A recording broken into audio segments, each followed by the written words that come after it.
Bonjour et bienvenue dans le podcast NBA Corner où nous allons vous proposer nos résolutions pour les 30 équipes de la Ligue. Pour m'accompagner, c'est Charles que je salue sans tarder. Salut Charlie et meilleurs vœux pour cette année 2025. Salut Josh, écoute, meilleurs vœux à toi aussi et à tous les auditeurs. Mais oui, tous les auditeurs, santé, bonheur sur vous, pour vos familles, pour vos proches, pour tous ceux que vous aimez. En espérant que cette année 2025 se passe bien. Ouais. Voilà, c'est tout ce qu'on peut espérer. Et niveau basket, on va en parler justement. On va passer en revue les 30 équipes. On a du boulot, Charlie. Hein. Ouais. Toi, je prends une gorgée d'eau pour avoir assez de salive pour entamer ce marathon qu'on s'apprête à faire. Donc l'idée, c'est de partir. On va donner nos résolutions pour chaque équipe, toi et moi. Voilà, donc c'est vraiment une pensée pour 2025 pour chacune de ces équipes.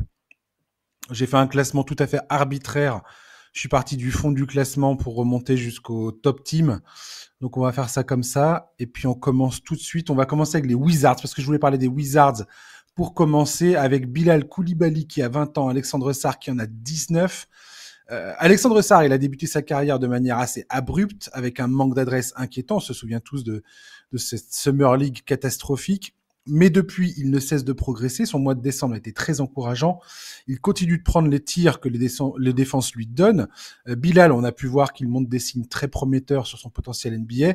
Je suis très encouragé notamment dans le fait que aujourd'hui, déjà, il défend sur les meilleurs joueurs tous les soirs de la NBA, ce qui est une très bonne chose et ce qui est un accélérateur pour moi de performance et dans sa progression individuelle. Ça va énormément compter pour sa carrière plus tard. Voilà. Et ma résolution pour les Wizards, selon moi, c'est de continuer de faire le pari de la jeunesse avec, en plus de Bilal et d'Alexandre, Bob Carrington et Keyshawn George, qui sont pour moi c'est vraiment le quatuor sur lequel peut se reposer les Wizards à l'avenir. J'ai envie de voir ces quatre-là continuer leur carrière le plus longtemps possible à Washington, parce que j'ai vraiment l'impression qu'il y a quelque chose, et j'aimerais qu'ils arrivent à aussi récupérer d'autres assets en transférant notamment un joueur comme Kyle Kuzma ou Valanciunas, qui pour moi n'ont pas grand-chose à faire dans cette logique-là. À la limite, tu gardes Brogdon pour avoir la présence d'un vétéran, mais le reste, ça doit dégager pour moi. Je sens que ça va être drôle parce que je pense qu'on va se retrouver énormément dans beaucoup de résolutions. Écoute, j'ai exactement la même résolution. Ok. Trader Kyle Kuzma.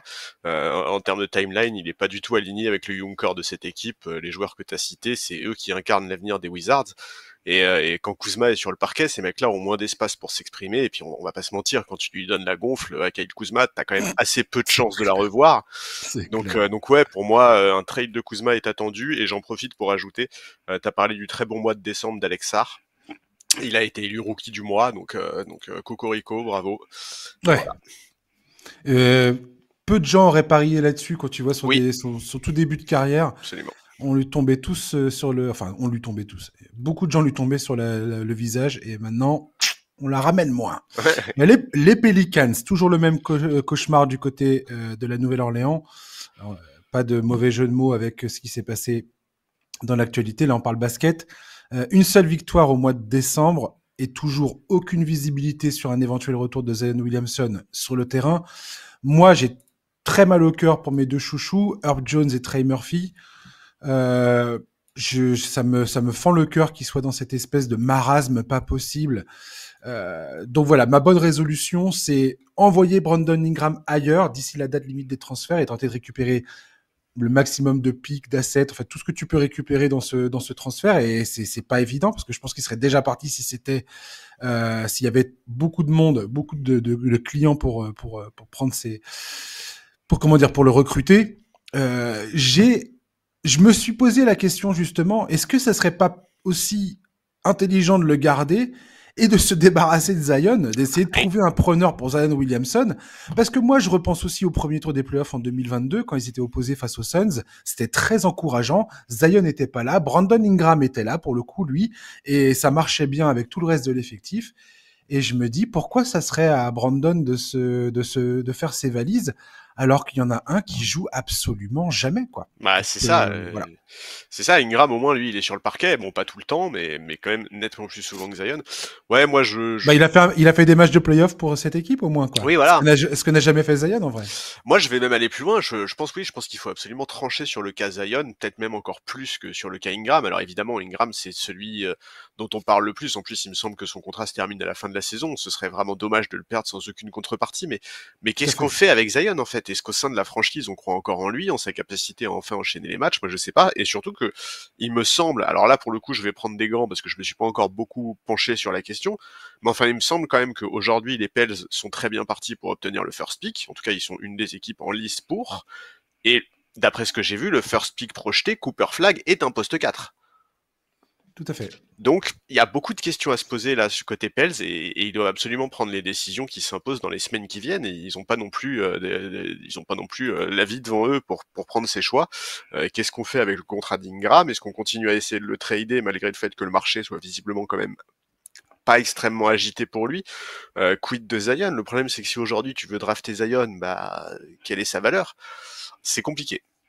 Ouais, Zion a de la valeur. ESPN a fait un article là-dessus, justement, avec Bobby Marks, tout ça, qui s'exprime. Alors, c'est clairement pas un joueur facile à transférer Ah non. aujourd'hui. Mais il y a encore une aura. C'est encore un joueur qui, quand il joue, pour le peu de fois où il joue, c'est un franchise player en puissance. Bah oui, mais C'est un joueur ultra dominant en puissance. non, mais dans ce Il cas-là, joue, faut pas il hésiter. joue jamais. Il faut le trader absolument. En fait, enfin, Bah, tu vois. en fait, c'est ce que je pense. Je pense qu'il devrait dire à Brandon Ingram, on va te garder et on va échanger Zion. Et cette saison-là, 2024-2025, effectivement, tu joues la draft. Enfin là, il y a plus rien à jouer. Ah bah c'est sûr. Ils ont 5 victoires. Ah, Faut arrêter quoi. ça c'est sûr et certain. Non, mais bien sûr, il faut jouer la draft, ça c'est clair. Mais si Zion a effectivement encore une cote, il faut absolument en profiter maintenant parce que s'il nous fait encore 2 ans à ce rythme-là, à jouer un match sur 50, bah la cote elle va disparaître. Donc Oui, je pense que les Pelicans. Moi, j'en peux plus en plus de lire des articles qui disent oui, il y a une brouille entre Zion et le front office.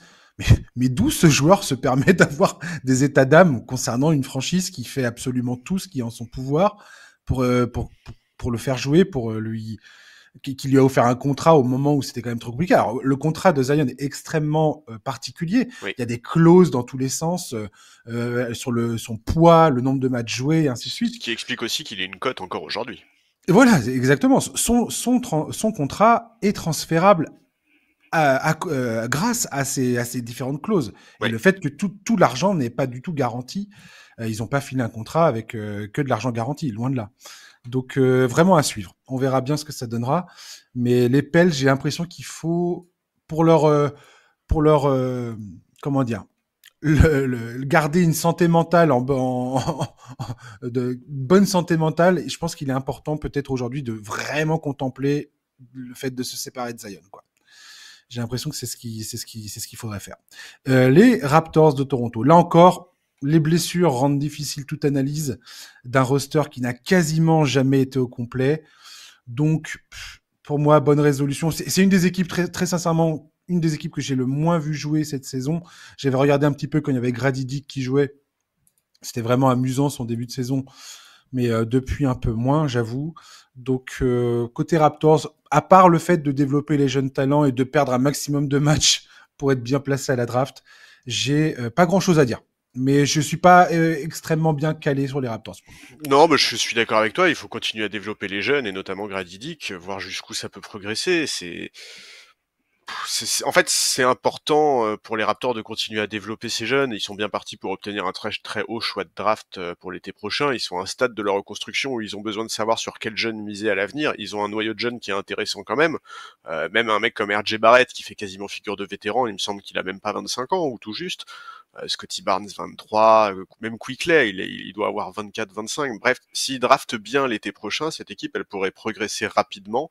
Mais pour ça, il faudra faire les bons choix. Et pour faire les bons choix, il faut absolument tester tous ces jeunes, les mettre dans des conditions où on pourra se rendre compte de quel est vraiment leur potentiel, de quel est leur niveau de sérieux, etc., etc. Parce qu'on sait bien que tout ça, ça compte énormément. En fait, tu peux avoir le potentiel le plus exceptionnel du monde. Si au quotidien tu n'es pas sérieux et professionnel, tu n'accompliras jamais ce potentiel. N'est-ce pas, Ouais, et Zayon? puis là, Ouais, tout à Et puis là, le problème, c'est comme beaucoup d'équipes finalement, quand j'ai bossé sur ce podcast, c'est ce dont tu te rends compte, c'est qu'il y a beaucoup d'équipes qui n'ont jamais vu leur effectif au complet Complet. sur le terrain. Ouais, tout à fait. Donc, et Toronto fait partie de ces équipes.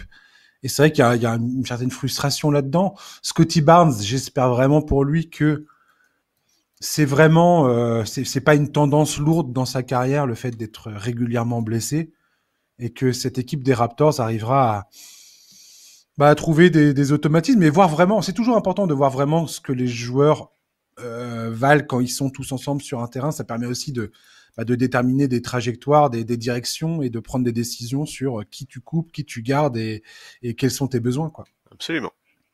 Les Hornets, la Melo Ball a déjà joué plus de matchs que la saison passée. C'était pas vraiment difficile à faire. La Melo Ball, c'est le genre de joueur qui offre son lot d'actions spectaculaires chaque soir aux fans des Hornets. C'est le seul joueur de l'NBA avec Jason Tatum, avec 20 tirs, avec plus de 20 tirs tentés par match et au moins 10 d'entre eux à 3 points. Je crois qu'il a 13 tentatives à 3 points par match, la Melo Ball. Pour le reste, côté Charlotte, c'est plutôt triste. La résolution pour moi côté Charlotte, ça serait de laisser le coach Charles Lee, qui vient de Boston justement, gagner en expérience, se faire une idée claire des talents qui composent l'effectif, parce que là encore, c'est un effectif qui a toujours des blessés, il y a toujours des absents, donc c'est toujours compliqué de savoir, d'essayer de déterminer une dynamique dans cette histoire. Et puis voilà, ça joue la draft, hein, les Hornets. Je vois pas ce que ça joue d'autre finalement. Ouais, je suis assez d'accord. Il y a un truc qui m'intrigue un peu, c'est l'association Mark Williams-Lamelo Ball. J'ai un peu envie de voir où ça peut aller. Je trouve que Mark Williams, c'est quand même un joueur qui est un peu spécial. En fait, tu vois, je sais pas très bien comment expliquer ça, mais je trouve, enfin, c'est un rebondeur incroyable, en rebond offensif notamment, c'est un monstre, c'est un bon défenseur également, c'est un pivot qui est mobile, qui sent bien le jeu. Alors, il a un énorme problème de blessure lui aussi, évidemment. Je Ouais. crois qu'en 3 ans, il a dû jouer 82 matchs, mais pour moi, c'est vraiment le profil d'intérieur qui peut parfaitement fit avec un joueur comme Lamelo, et donc j'aimerais bien voir un peu plus cette association cette saison. Ouais, complètement, ouais. Je trouve que cette équipe d'Hornets, il y a du Oui, potentiel, ouais, je suis d'accord. mais enfin voilà. Il y a eu un changement aussi de propriétaire. Jordan a vendu. Il y a un nouveau. Il y a plein de choses. C'est encore une franchise qui, au niveau du front office, du top niveau de cette franchise, il y a des choses qui sont en mouvement, qui sont pas encore définitivement calées. Et voilà. On continue, hein, toujours sur la même trame, hein, Charlie. Une franchise NBA n'est bonne que quand tu as un alignement entre proprio, general manager, front office et l'effectif Ouais, et le coach, quoi. le coaching Et staff. tant qu'il n'y a pas d'alignement là-dedans, c'est quand même compliqué d'avoir des ambitions réelles, quoi. Tout à fait. On va parler du Jazz d'Utah. Alors, cette équipe, c'est une étrangeté pour moi. Je comprends même pas pourquoi des joueurs comme Colin Sexton et Lauri Markkanen sont encore dans l'effectif, alors que leur valeur sur le marché des transferts est probablement à son pic. Si Utah ne s'occupe pas de transférer ces deux joueurs-là maintenant, pour moi, c'est presque une erreur stratégique en termes de construction d'équipe. Résolution de l'année 2025 pour moi, embrasser définitivement la reconstruction après les départs de Donovan Mitchell et de Rudy Gobert, de continuer à accumuler les atouts avec voilà, des pics de draft, des jeunes talents, ce que tu veux, mais récupérer ce que tu peux récupérer et laisser partir des joueurs qui ne rentrent pas dans les plans. Et je comprends pas pourquoi le Jazz continue de piétiner comme ça et de pas prendre les décisions qui s'imposent. Mais Je ne comprends pas. moi, je vais même aller plus loin. Mark Cannon, ça fait 1 an hein, qu'ils auraient dû le trader. Parce que tu parles de sa Mais cote. Sa complètement. cote était folle. L'année où il est All-Star, où il est élu MIP, etc., etc. C'est cette année, enfin, c'est après cette année-là qu'il fallait le vendre. Enfin, le trader. Moi, ouais, il faut cette équipe. En fait, ça fait combien de saisons que Utah est dans un processus de reconstruction et pour quel résultat en termes de prospects? Je suis désolé, mais concrètement, Cody Williams, c'est pas transcendant du tout. Alors ok, ils ont toujours dit que c'était un projet à long terme, qu'ils croyaient à son potentiel, machin, mais la saison précédente, c'était Tyler Hendricks, je crois, qui est bon là qui s'est explosé la jambe de manière horrible, Ouais. mais même avant ça, c'était quand même pas exceptionnel. Voilà, alors récemment, il y a Mark Stein a expliqué que le Jazz voulait trader ses vétérans, mais évidemment qu'ils veulent trader ses vétérans, c'est logique, tu l'as dit. Moi, je veux bien, mais si l'idée c'est de continuer à empiler les choix de draft comme ils savent si bien le faire, bah, ce serait bien de mettre la main sur des talents à même de faire passer un cap à l'équipe, ce qui pour le moment a pas du tout été le cas. Mm. Donc le Jazz, je suis plein de doutes et bon courage aux fans. Ouais, c'est vraiment. Tu sens qu'il y a un potentiel, il y a une envie de bien faire quelque part. Enfin, du moins, tu sais, dans la compilation des pics de draft, tout ça, t'avais un côté un peu. Tiens, ils essayent de faire l'exemple Thunder. Sauf que le Thunder, dans leur histoire, ils ont quand même récupéré Shai Gilgeous-Alexander. Oui. Et depuis, c'est quasiment un sans faute à la draft, quoi. Le Jazz, on peut pas dire ça. Et aujourd'hui, Lauri Markkanen et Colin Sexton, typiquement, qui sont deux de leurs meilleurs joueurs, clairement. Markkanen, c'est très, très, très, très clairement le meilleur joueur de cet effectif. Euh, Bah, je sais pas. Enfin, il n'y a pas de volonté de construire autour d'eux de toute façon. Il n'y a pas vraiment de talent où tu te dis ah tiens ça serait dommage de casser ce groupe. Non, enfin je sais pas, il y a rien de précis quoi. Non, Et c'est ça qui me trouble du côté du Jazz, c'est qu'il n'y a pas de stratégie claire en termes de qu'est-ce que tu proposes sur le terrain. Tu vois ce que je veux dire? mais moi, en fait, c'est C'est ça qui ça qui me m'embête un dérange. peu, c'est qu'en plus, quand même, Danny Ainge était quand même précédé d'une sacrée réputation sur les projets de reconstruction, etc., etc. C'était quand même un exécutif dont on lui prêtait un peu le fait justement d'avoir une vision. Et je suis désolé, ça fait 3 ans, là, ouais, c'est ça, ça fait 3 ans qu'il est à Utah. Pour quel résultat? Enfin, pour quelle amélioration? Même dans la Ça reconstruction. traîne des pieds, Ouais, quoi. c'est Ça ça, traîne même des dans la pieds. Je suis pas prêt à reconstruction. tirer les conclusions définitives sur ce qu'il fait, sur la stratégie exacte du front office, mais ça traîne des pieds, quoi. Ouais, Là, je suis d'accord. comme tu dis, la patience des fans, elle commence à être mise à rude épreuve. Ah ouais. On va aller du côté des Blazers de Portland. Il y a du talent dans cette équipe, mais elle peine à trouver son identité sur le terrain. Très clairement, pas vraiment de joueurs capables de se détacher du reste de l'effectif pour te dire tiens, c'est le joueur autour duquel on va se construire. Résolution côté Portland, continuer de croire dans la jeunesse. Shaden Sharp, Scoot Anderson principalement, j'ai envie de dire, même s'il y a vraiment des hauts et des bas avec ces deux joueurs-là. Sharp, c'est peut-être le plus prometteur des deux. Anderson, nous a dit monts et merveilles à son entrée dans la ligue. Et force est de constater que c'est un peu décevant. Ouais, DeAndre exact. Ayton, il confirme le fait que le mec, c'est quand même, c'est une soupe à l'oignon sans le fromage, quoi. C'est décevant. Et voilà. Je sais pas trop comment juger les Blazers. C'est une équipe, pareil, que je regarde peu. Parce que, à part, euh, comment dire, Shaden Sharp et Anderson, y a pas de joueur qui me transcende dans cet effectif, quoi. Toumani Kamara, j'aime beaucoup son profil, mais sinon, je sais pas, je comprends pas trop pareil la construction de cette équipe, l'empilement des joueurs, il y a un truc qui m'échappe dans cette équipe. Ouais, je suis d'accord avec toi. C'est pareil. J'ai du mal à comprendre. Par exemple, moi j'aimerais bien les voir tâter le marché pour un mec comme Jeremy Grant. Portland ne joue rien cette année encore. Il a la trentaine. Il n'est pas du tout aligné en termes d'âge avec les joueurs qui représentent l'avenir de cet effectif. Et surtout, il n'est pas aligné avec une perspective de reconstruction. Et je suis persuadé que Portland pourrait mettre la main sur des jeunes à développer et ou sur des pics pour la suite. Et je crois vraiment que c'est terrible, mais ça ne changerait rien à la destinée de la saison actuelle en fait. Donc je comprends pas pourquoi ils le font pas. En fait, tu vois, il y a le dénominateur commun de tout ça. Et Dieu sait que c'est très compliqué. C'est facile pour, pour nous, illustres inconnus, de commenter et de Bien juger les sûr. trucs comme Oh, ça. surtout que c'est un peu le thème de ce numéro, quoi. Oui, oui, tout à fait. En fait, c'est la draft, quoi. C'est identifier des talents et on va en parler. On va parler d'autres équipes tout à l'heure, notamment du Thunder. Mais la capacité d'un front office comme les Spurs, comme le Thunder depuis quelques temps maintenant, il y a des franchises comme ça, ils savent. Je sais pas quel process exact sont mis en place. Ce serait intéressant qu'un jour des journalistes NBA se penchent sur pourquoi certaines équipes arrivent toujours à identifier, que ce soit en haut de la draft ou tout en bas, Ouais, ou même au trop bas. second tour, comment certaines équipes ont l'air toujours de savoir mettre la main sur des pépites, quoi.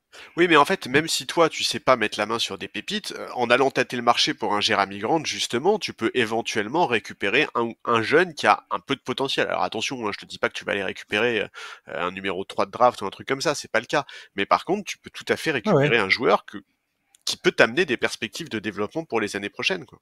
Oui, mais c'est pour ça qu'il faut avoir une certaine idée de ta trajectoire, de ce que tu veux faire, Tout à fait. et quel genre de joueur tu as envie d'avoir dans ton effectif. Et aujourd'hui, les Blazers, on peut pas dire qu'il y a une véritable identité, qu'il y a une véritable direction. Et je sais pas, je suis pas là en train de me dire, tiens, les Blazers, ce qu'ils sont en train de faire, ça a du sens à mes yeux, quoi. Pour moi, c'est une équipe en friche totale, quoi. Ouais, ouais, je suis d'accord, je suis bien d'accord. Et Scoot Anderson, c'est quand même une grosse déception, C'est quoi. une On est très d'accord ou grosse pas? déception. Ah oui, oui, Une bah, énorme déception, ce joueur. des années, enfin des drafts des années précédentes, c'est une des plus grosses déceptions, oui, je suis d'accord. Hmm. Ils ont drafté Russell West, un sosie de Russell Westbrook, mais dans sa période Lakers, quoi. Tu vois? J'aime bien, j'aime Je bien. suis un peu méchant. On va parler des Kings de Sacramento.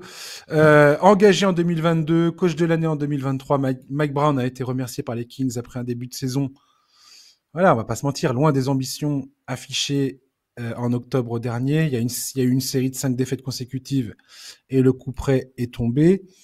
On sait aussi que De'Aaron Fox, qui n'a pas été consulté par la direction, euh, donc apparemment, Vivek Ranadivé, le proprio, encore lui, toujours aux Kings, hein, toujours l'ombre de Vivek, plane sur la décision de se séparer de Mike Brown. Il y a eu un communiqué, enfin, il y a eu des rapports de journalistes bien renseignés qui ont dit que c'est Monty McNair, le GM, qui a pris la décision in fine et que Vivek Ranadivé n'a jamais mis son nez là-dedans. Ouais. Le fait est que Mike Brown est parti, que De'Aaron Fox est à deux doigts de demander un transfert publiquement, ouvertement et en tapant du poing sur la table. Voilà où on en est avec les Kings. Ma résolution, elle est un peu désespérée. Ça serait de retrouver l'énergie de la Beam Team qu'on a connue avant qu'il ne soit trop tard. Mais j'ai quand même l'impression que c'est trop tard, quoi.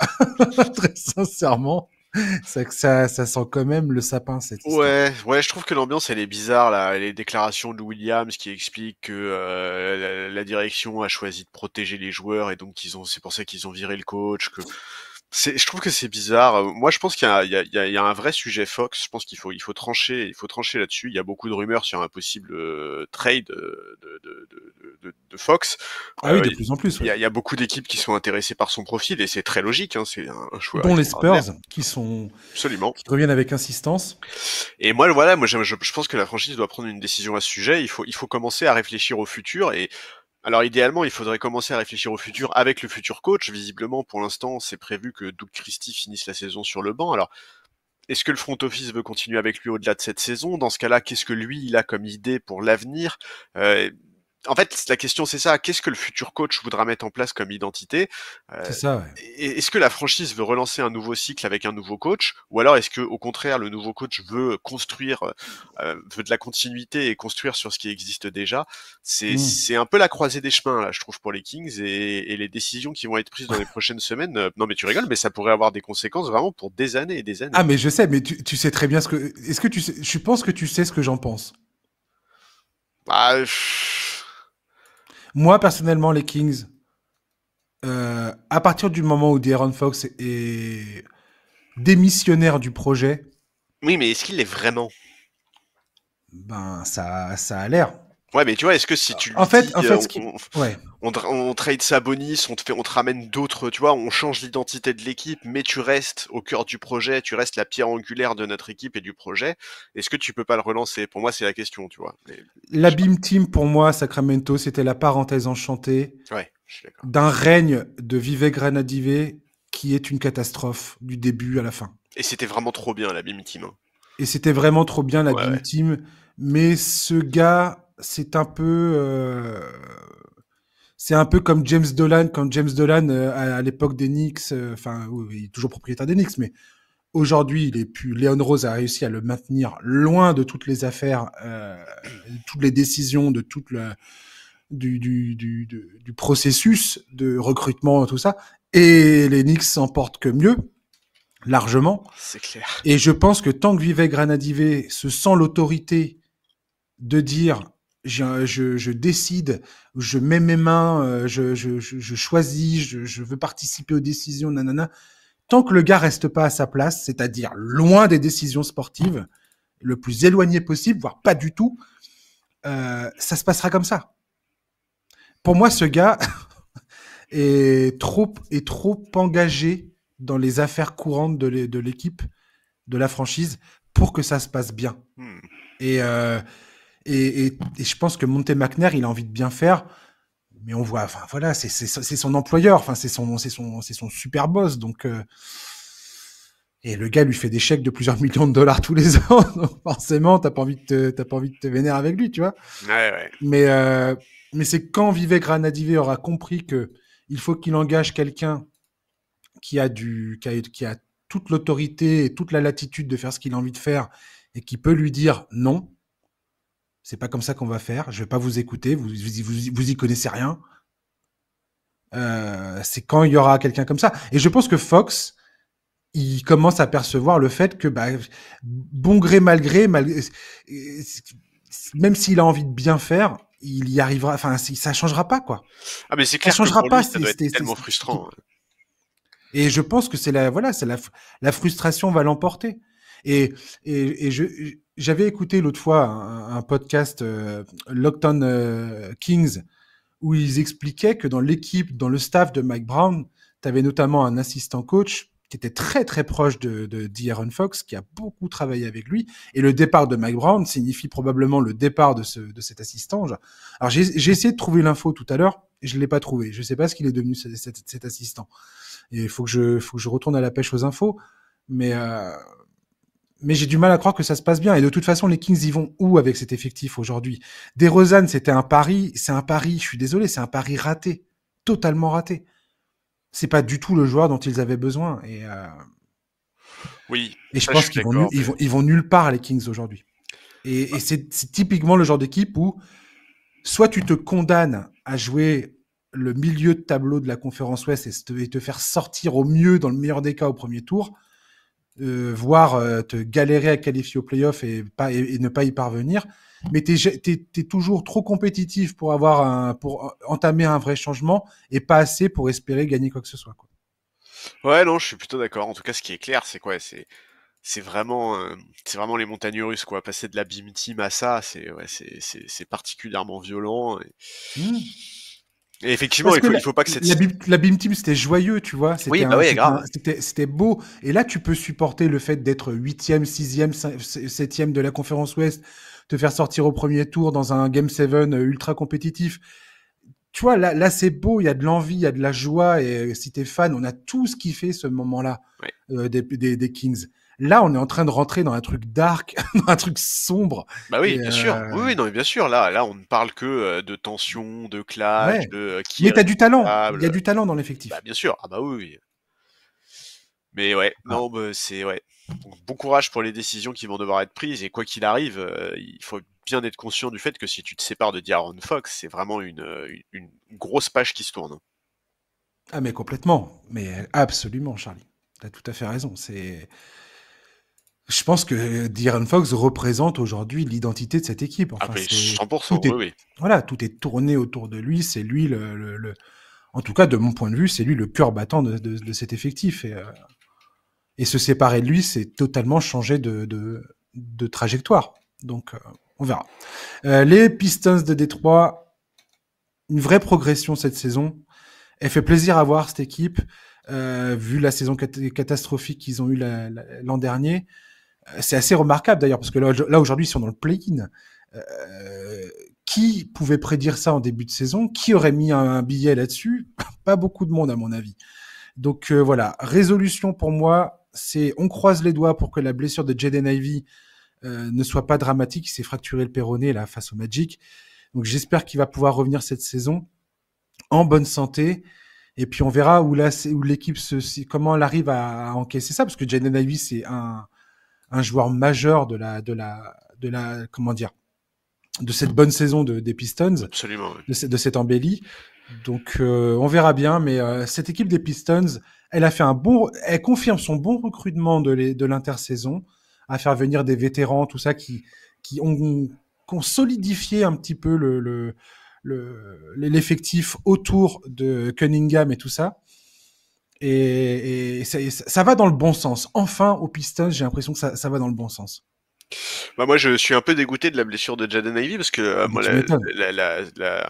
ce que j'avais noté moi c'est déterminer jusqu'où l'association Kate Cunningham Jaden Ivey peut amener cette équipe. Bah aujourd'hui ça va être très difficile de répondre à cette question parce que il est clair qu'il va être absent pour plusieurs mois. On va voir combien de temps il va mettre à revenir, mais c'est très problématique en fait. Enfin, pour le front office, c'est terrible parce que vraiment, je trouve que c'est un contretemps énorme dans la reconstruction de cette équipe.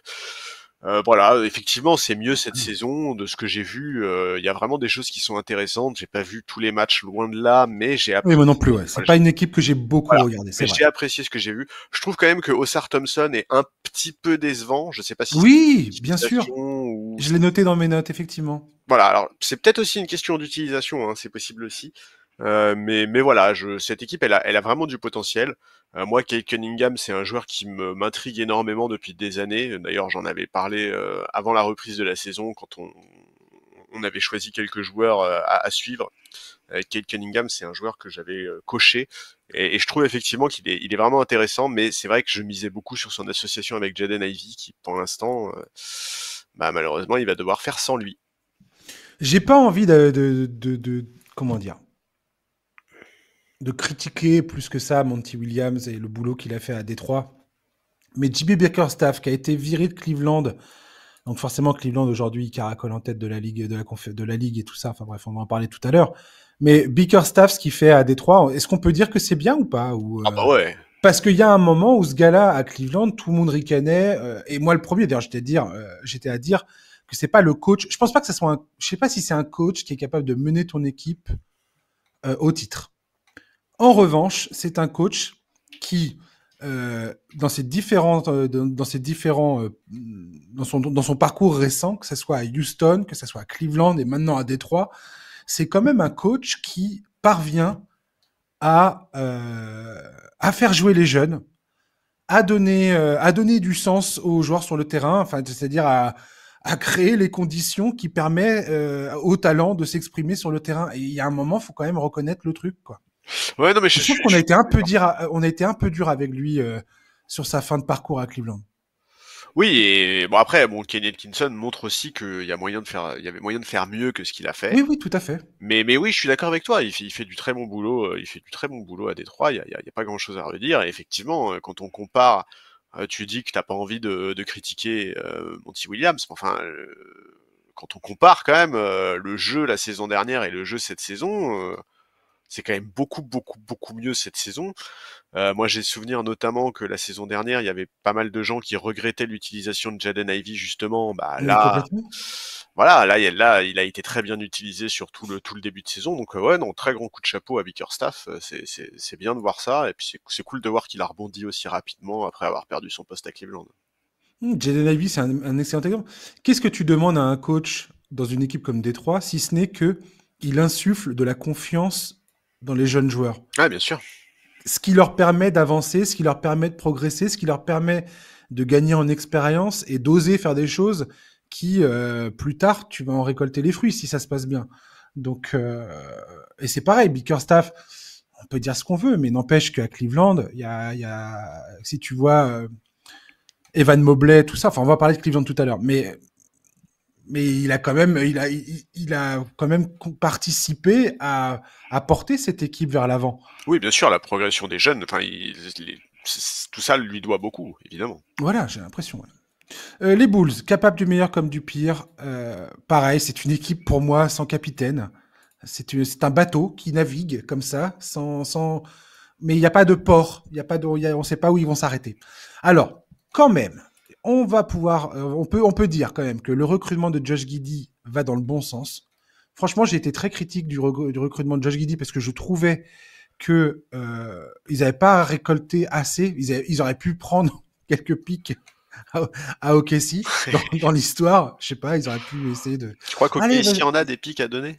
Je suis pas ils sûr, auraient hein. pu insister un peu, tu vois. Vas-y, deux second tour, vas-y, vas-y Sam, fais pas ton chien là. Mais mais voilà, ça va dans le bon sens. Il y a quand même il y a quand même du talent. Kobe White, très gros talent dans cette équipe. Donc ma résolution pour les Bulls, c'est enfin capitaliser sur le transfert de Zach LaVine et éventuellement de Nikola Vucevic, récupérer quelque chose pour ces joueurs-là et se lancer enfin dans une vraie reconstruction autour des jeunes. Voilà, et je sais pas ce qu'ils attendent pour le faire, mais j'ai hâte que ça se passe. Ouais, bah c'est évident, hein. Moi, pareil, hein, la résolution, c'est tourner la page Lavine Vucevic. Il y en a marre de voir cette équipe constamment entre la 8e et la 12e place à l'Est. Il faut passer à autre chose. Non, mais c'est vrai, hein, tu vois. Les Bulls dans le play-in, Et quoi. vraiment, je dis ça sans aucune haine, hein. Il y a Lonzo, hein, bordel, à Chicago. Moi, j'aime, j'ai envie Ouais, que cette Lonzo, équipe laissons-le à Chicago. Ouais, Avec... oui, non, bien sûr, mais Laissons-le voilà, tranquille, moi, Lonzo. Ouais. à partir du moment où il est sur le parquet, moi, je suis heureux, donc, mais ouais, non, il est temps de passer à autre chose. Il faut reconstruire quelque chose de différent en s'appuyant sur les jeunes de l'effectif, en changeant des choses aussi dans le coaching staff, s'il vous plaît, en misant sur la draft, hein. Il est temps d'avoir un but sportif parce que là, depuis quelques saisons, je suis désolé, mais je ne comprends pas quel est l'objectif. Je comprends Ouais, pas. moi non plus. Alors là, on en a parlé Après, en long, en large et en c'est travers. peut-être nous qui sommes bêtes, hein, mais vraiment là, il y a un problème. Enfin, ça fait longtemps que ça dure quand même, et qu'on voit les Bah, limites de cette association là. c'était la critique de Caruso. Caruso, c'était un joueur que tout le monde voulait. Oui, Et je pense récupérer Josh Giddey dans l'histoire. Voilà, c'est bien, c'est bien. Mais t'es les Bulls, t'as envie d'avoir des pics de draft aussi, quoi. Je sais pas. Et quand c'est l'équipe qui a 120 pics de draft sur les 40 prochaines années qui cherche à récupérer Caruso, je sais pas. Je trouve ça bizarre qu'ils aient pas réussi à prendre au moins un pic, quoi. Mais bon, après ils se pourquoi sont pas. peut-être dit on est nul à la draft, alors on va se De contenter toute façon, c'est pas ce qu'on fait, donc on va les laisser. On va prendre un joueur qu'ils ont choisi eux. Non, non, non, non, non, surtout pas. On n'aime pas l'inconnu. Je sais pas. Ouais, Les Nets aussi, encore une fois, et on est dans la catégorie friche, hein. Équipe en friche aussi, les Nets, avec des joueurs talentueux qui pourraient ne plus être là demain, très clairement, jusqu'à la date limite des transferts. L'intégralité de cet effectif pourrait être pourrait être changée. D'Angelo Russell qui vient d'arriver des Lakers, il a un contrat expirant, il pourrait tout à fait être balancé ailleurs d'ici la date limite des transferts. On verra. Ils ont Cameron Johnson, qui est peut-être le joueur le plus intéressant de cet effectif d'ici là. Euh, les Nets, c'est drôle. Je pense que leur rôle à jouer, va être important dans la saison, dans l'issue de la saison ils vont 2025. En tout cas, arbitrer la lutte des playoffs avec les trades. voilà, ouais. Ouais, je suis C'est-à-dire d'accord. que il y a moyen. Il y a beaucoup d'insistance. J'entends beaucoup trop parler de Cameron Johnson à Oklahoma City. Oui. Et si ça arrive, oh my god, ça peut faire mal. Sachant que le Thunder, ils sont quand même très bien lotis dans cette conférence Ouest pour l'instant. Voilà. Mais j'ai hâte de voir comment ce panier des Nets là, enfin cette collection de joueurs va pouvoir changer la hiérarchie au sein des deux conférences. J'ai hâte de voir ça. Ouais, je suis d'accord, il faut absolument avancer dans ce processus de reconstruction. Il y a pas mal de joueurs qui suscitent des intérêts. Tu as cité les deux Cam, Thomas et Johnson. Il y a Bojan Bogdanovic aussi qui pourrait intéresser du monde s'il revient et qu'il retrouve la forme. C'est un énorme chantier. Dans l'intérêt de tout le monde, je pense qu'il faudrait que la situation se décante sans trop tarder. Alors, logiquement, d'ici la trade deadline, ça devrait être fait, hein, sinon il y a un problème. Mais ouais, j'ai assez hâte de voir quels assets ils vont récupérer. Je trouve que jusqu'à maintenant, franchement, les assets qu'ils récupèrent sont quand même pas fous, vraiment. Je pense qu'il y avait peut-être mieux à trouver. Après, comme tu l'as dit, D'Angelo Russell, l'idée c'est peut-être de le refourguer juste après, etc., etc. Donc on va attendre que la deadline soit passée pour juger Ouais, d'avoir la vision voilà, d'ensemble du truc, ouais. exactement, pour juger de la pertinence des trades. Mais ouais, il faut absolument, que voilà, que ce processus de reconstruction avance et qu'on passe un cap en se débarrassant entre guillemets, parce qu'évidemment on leur veut pas de mal, mais de tous ces joueurs qui suscitent des intérêts. Il se débrouille bien, Sean Marks, et j'ai tout à fait confiance en lui personnellement. Ça fait partie pour moi des general managers. Alors, on peut critiquer, euh, le trio Durant, Kyrie Irving, Harden. Après, je pense que n'importe quel GM, quand Durant et Irving disent on a envie de signer chez vous, vois pas bien qui dit non, quoi. Surtout quand t'es les Nets, c'est qu'il y a quelques années auparavant, t'étais complètement coincé de toutes parts après un recrutement catastrophique pour faire venir Garnett et Pierce et Jason Terry. Bref. Ouais, je suis d'accord. Maintenant, tu vois, un profil comme Dorian Finney-Smith, il intéressait du monde, quoi. Ouais, non, Pour mais moi, ils auraient pu c'est trouver, étonnant. Hein. voilà, ils auraient pu obtenir mieux, je trouve. C'est étonnant. Je suis très étonné de ce transfert. On va en parler un peu plus tout à l'heure quand on parlera des Lakers. Les Sixers. Philadelphie commence à reprendre des couleurs. Est-ce que ce sera suffisant pour sauver cette saison qui a débuté de la pire des manières? J'en sais rien. La résolution côté Philadelphie pour moi, c'est continuer de remonter au classement. Alors je sais que j'ai dit qu'il fallait tout arrêter il y a quelques semaines de ça. Ok, très bien. Merci de prendre les enregistrements et de les balancer à la flotte, ok? Non, je plaisante, mais là, il remonte au classement. Donc voilà, résolution, pourquoi pas continuer et de s'assurer que les meilleurs joueurs, Embiid, Maxi, Paul George, arrivent en un seul morceau en avril qui puissent disputer, je pense, ce qui va être le play-in probablement. C'est le meilleur scénario pour les Sixers. S'ils arrivent à accrocher la 6e place, waouh, on verra bien. En même temps, avec toutes les blessures qu'il y a à droite à gauche, ce serait pas complètement hors de portée. Oh, j'y crois pas, moi. Ouais, moi non plus, mais bon. Voilà, les Sixers, écoute, je sais plus quoi penser de cette équipe, je sais plus quoi en dire. Pourquoi pas? Pourquoi pas? Je sais pas. Est-ce que ça peut être l'éventail de ces playoffs 2025 à l'Est? Non. Ouais, je sais pas. Moi, j'y crois pas du tout. Moi. Ouais, pas Moi, du tout. je vais être désagréable avec les Sixers. Vas-y, sois désagréable. Pour moi, ma résolution là, c'est alors au début, j'avais pensé au Vendre sempiternel. l'équipe, sortir de la NBA et arrêter tout de suite. Non, mais au début, j'avais pensé à l'habituel préserver les cadres pour le play-in, les playoffs. En fait, même pas. Je ne crois plus du tout dans cette question. Et donc, la seule chose que j'ai envie de leur dire, c'est profitez bien de Gershon Yabusele parce que l'été prochain, Ouais. il va signer un vrai contrat. Et vu l'état du payroll des Sixers, je crois pas une seule seconde qu'il reste à Philadelphie. Donc, résolution pour 2025, profitez Ouais. bien du Dancing Bear tant qu'il est là. Et puis, profitez de l'avoir eu au contrat minimum parce que Il est beau, hein. c'est scandaleux qu'un joueur de son niveau soit au minimum. C'est incroyable. Il est incroyable, Yabusele, j'adore. Il est incroyable, mais en même temps, il est en train de s'assurer un bon Exactement. chèque. Et c'est pour ça qu'il faut dire C'est pour ça qu'il est revenu. Hein. aux fans des Sur un an. Sixers, profitez bien de sa présence parce que l'année prochaine il sera plus là. Parce que j'ai entendu les déclarations d'Embiid là, qui lui dit ouais j'espère que tu seras toujours là l'année prochaine. Surtout décroche ton téléphone quand on t'appelle. Non mais c'est pas un problème de décrocher le téléphone, c'est un problème de décrocher un contrat en fait. C'est pas pareil. Comment dire, le front office a déjà fait ses choix. Enfin, je veux dire, quand tu vois les salaires de Embiid, Paul George et Maxi réunis, Ouais, bien sûr. la messe est dite. Les Pacers, il y a des raisons d'y croire à Indiana. 7 victoires lors des 10 derniers matchs. Un très beau succès face aux Celtics, où Tyrese Haliburton était un petit peu dans les élans de l'an dernier, de la saison dernière. Alors, il n'y avait pas de Jrue Holiday côté Boston, ce qui est quand même Ça assez aide. important. Voilà, c'est cool quand t'as pas de Jrue Holiday en face, quoi. C'est clair. Tout d'un coup, t'es vachement plus libre dans tes mouvements. Résolution pour les Pacers me concernant, c'est poursuivre la quête effrénée pour renouer avec l'énergie de la saison passée et tout tenter pour éviter le play-in, idéalement. Voilà, je sais pas si j'y crois, mais je pense que c'est l'objectif que devraient poursuivre les Pacers. Je sais pas comment, mais tenter de remettre le doigt sur ce qui a fonctionné un moment et les playoffs étaient bien aussi, donc voilà, retrouver cette espèce voilà je sais pas, de caractère, de force de caractère, d'envie d'en découdre, et où tu te dis, bah, non, et oui, ça passe, quoi. Je sais pas. Ouais, moi je pense qu'il faut absolument qu'il trouve un moyen pour qu'Haliburton, alors je vais pas dire retrouve son meilleur niveau, parce que son meilleur niveau, là, en début de saison dernière, on sait toujours pas trop si c'était vraiment son meilleur niveau ou si c'était un espèce de miracle hallucinant qui l'a fait être Ouais, aussi fort. C'était tellement dingue. Mais au moins l'aider à trouver de la stabilité dans ses performances. tout à fait. Il a encore moins de 25 ans. On va pas s'emballer. C'est pas aberrant de le voir si fluctuant dans ses performances. Mais vraiment, je pense que le coaching staff doit l'aider à trouver de la stabilité.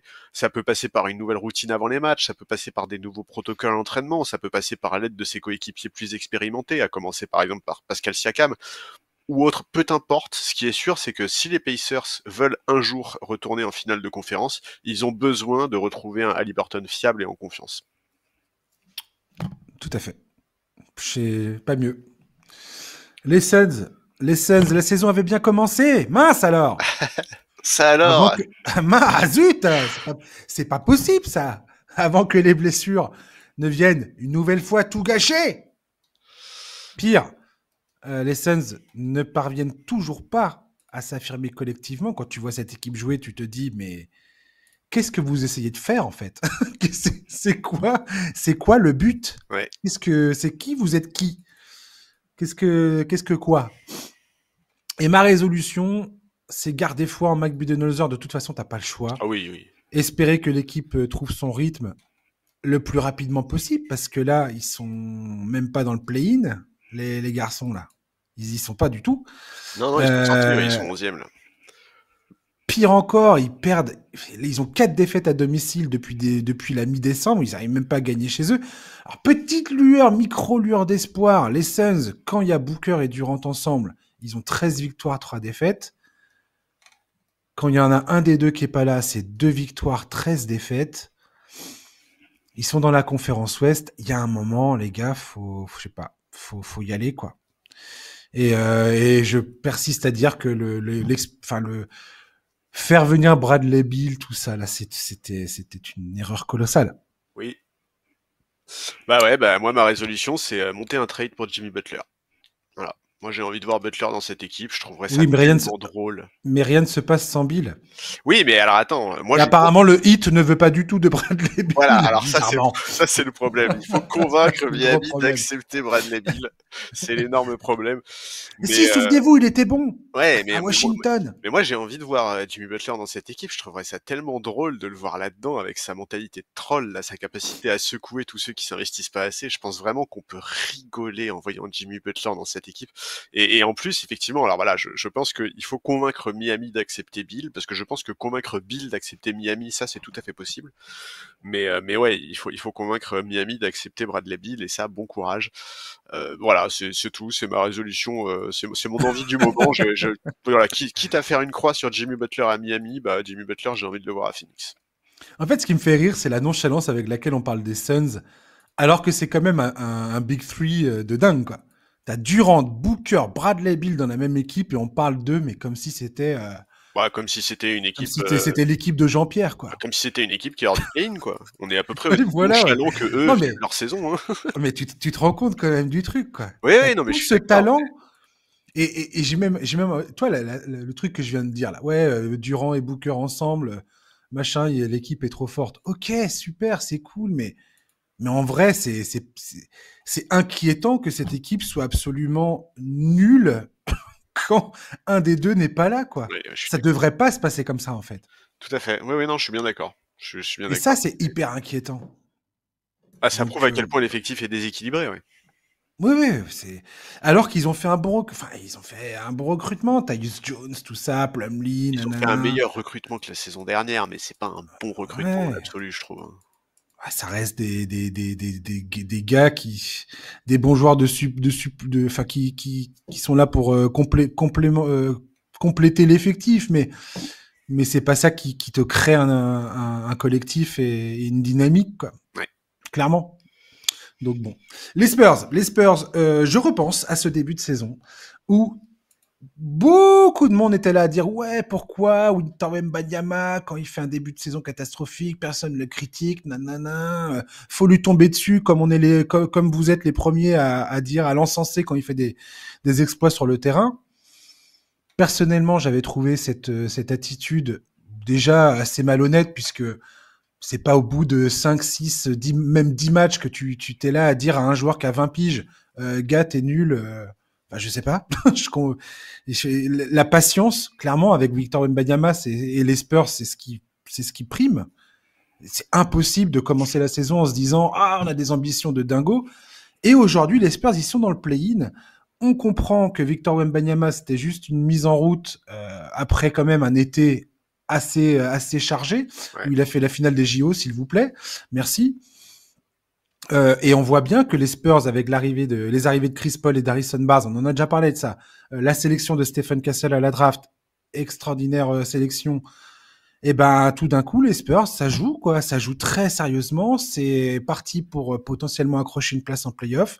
Donc ma résolution pour les Spurs, c'est continuer d'essayer de viser les playoffs justement et la santé forte et joyeuse pour Greg Popovich. Voilà. Moi, je veux qu'en 2025, les Spurs commencent à être ambitieux. Alors, je sais que beaucoup vont me dire que c'est trop tôt, que rien ne presse, que c'est une équipe qui est encore très jeune et tout. Wembanyama, en décembre, c'est 28,5 points, 10 rebonds, 4,8 passes, 4,4 contre. Il va avoir 21 ans, là, il joue déjà comme un des patrons de la ligue. Mais Moi, j'ai aucune envie d'attendre encore 2, 3 ou 4 ans avant que les Spurs de l'entourent avec une équipe capable d'avoir des ambitions. ah mais Donc, lui-même a pas du tout envie d'attendre. Hein. voilà, donc Clairement. moi moi je veux que l'été prochain, au moment de faire les previews de la saison à venir, en regardant l'effectif des Spurs, les playoffs, ça soit une évidence. Et je veux même que leur objectif, ça soit de passer un tour. Parce que là, quand tu écoutes quand t'écoutes les joueurs parler, bah ça parle déjà du play-in. Donc l'objectif clairement, c'est de le jouer le play-in. Chris Paul a même dit qu'il s'attendait à avoir un meilleur bilan, ce qui prouve quand même que l'effectif a des ambitions en voyant le potentiel du vestiaire. Donc moi, j'ai plus envie que cette équipe elle perde du temps. Enfin, j'ai pas envie, pardon, que cette équipe perde du temps, et j'ai envie que qu'ils amorcent vraiment la phase de la reconstruction où maintenant les ambitions commencent à être clairement exprimées. Et je veux que cet été, ils fassent les moves nécessaires pour entourer Wembanyama avec une équipe capable de passer au moins un tour de playoff. Ouais, complètement. Ouais. Voilà. Et Très effectivement, tu l'as dit, la sincèrement, santé pour Popovic, ça évidemment. ouais. Cette équipe des Spurs, je sais pas si tu as cette sensation-là. Je regarde beaucoup les Spurs. D'ailleurs, ils vont jouer contre Denver là, ce week-end. Là, ils jouent 2 fois, je crois. Ouais, Euh, les deux back-to-back. les Spurs, c'est une équipe qui aujourd'hui, face à n'importe quel adversaire, et je dis bien et j'insiste bien sur n'importe quel adversaire. Alors, s'ils jouent contre le Thunder ou Boston, peut-être que je suis un peu plus fébrile. Mais Ouais, ils ont pour battu moi, Thunder. ouais, ouais, pour moi, les Spurs est une équipe qui peut battre n'importe quelle équipe, n'importe quel soir. Et ça, c'est un signe hyper encourageant. Ouais. C'est-à-dire que Wembanyama est à ce point fort, est à ce point une encre dans l'effectif que ils peuvent espérer remporter n'importe quel match à partir du moment où il est sur le terrain, quoi.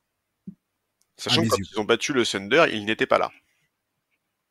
D'accord. Voilà, petite précision, là je viens de regarder la feuille de match, j'avais pas le souvenir, mais il n'était pas là.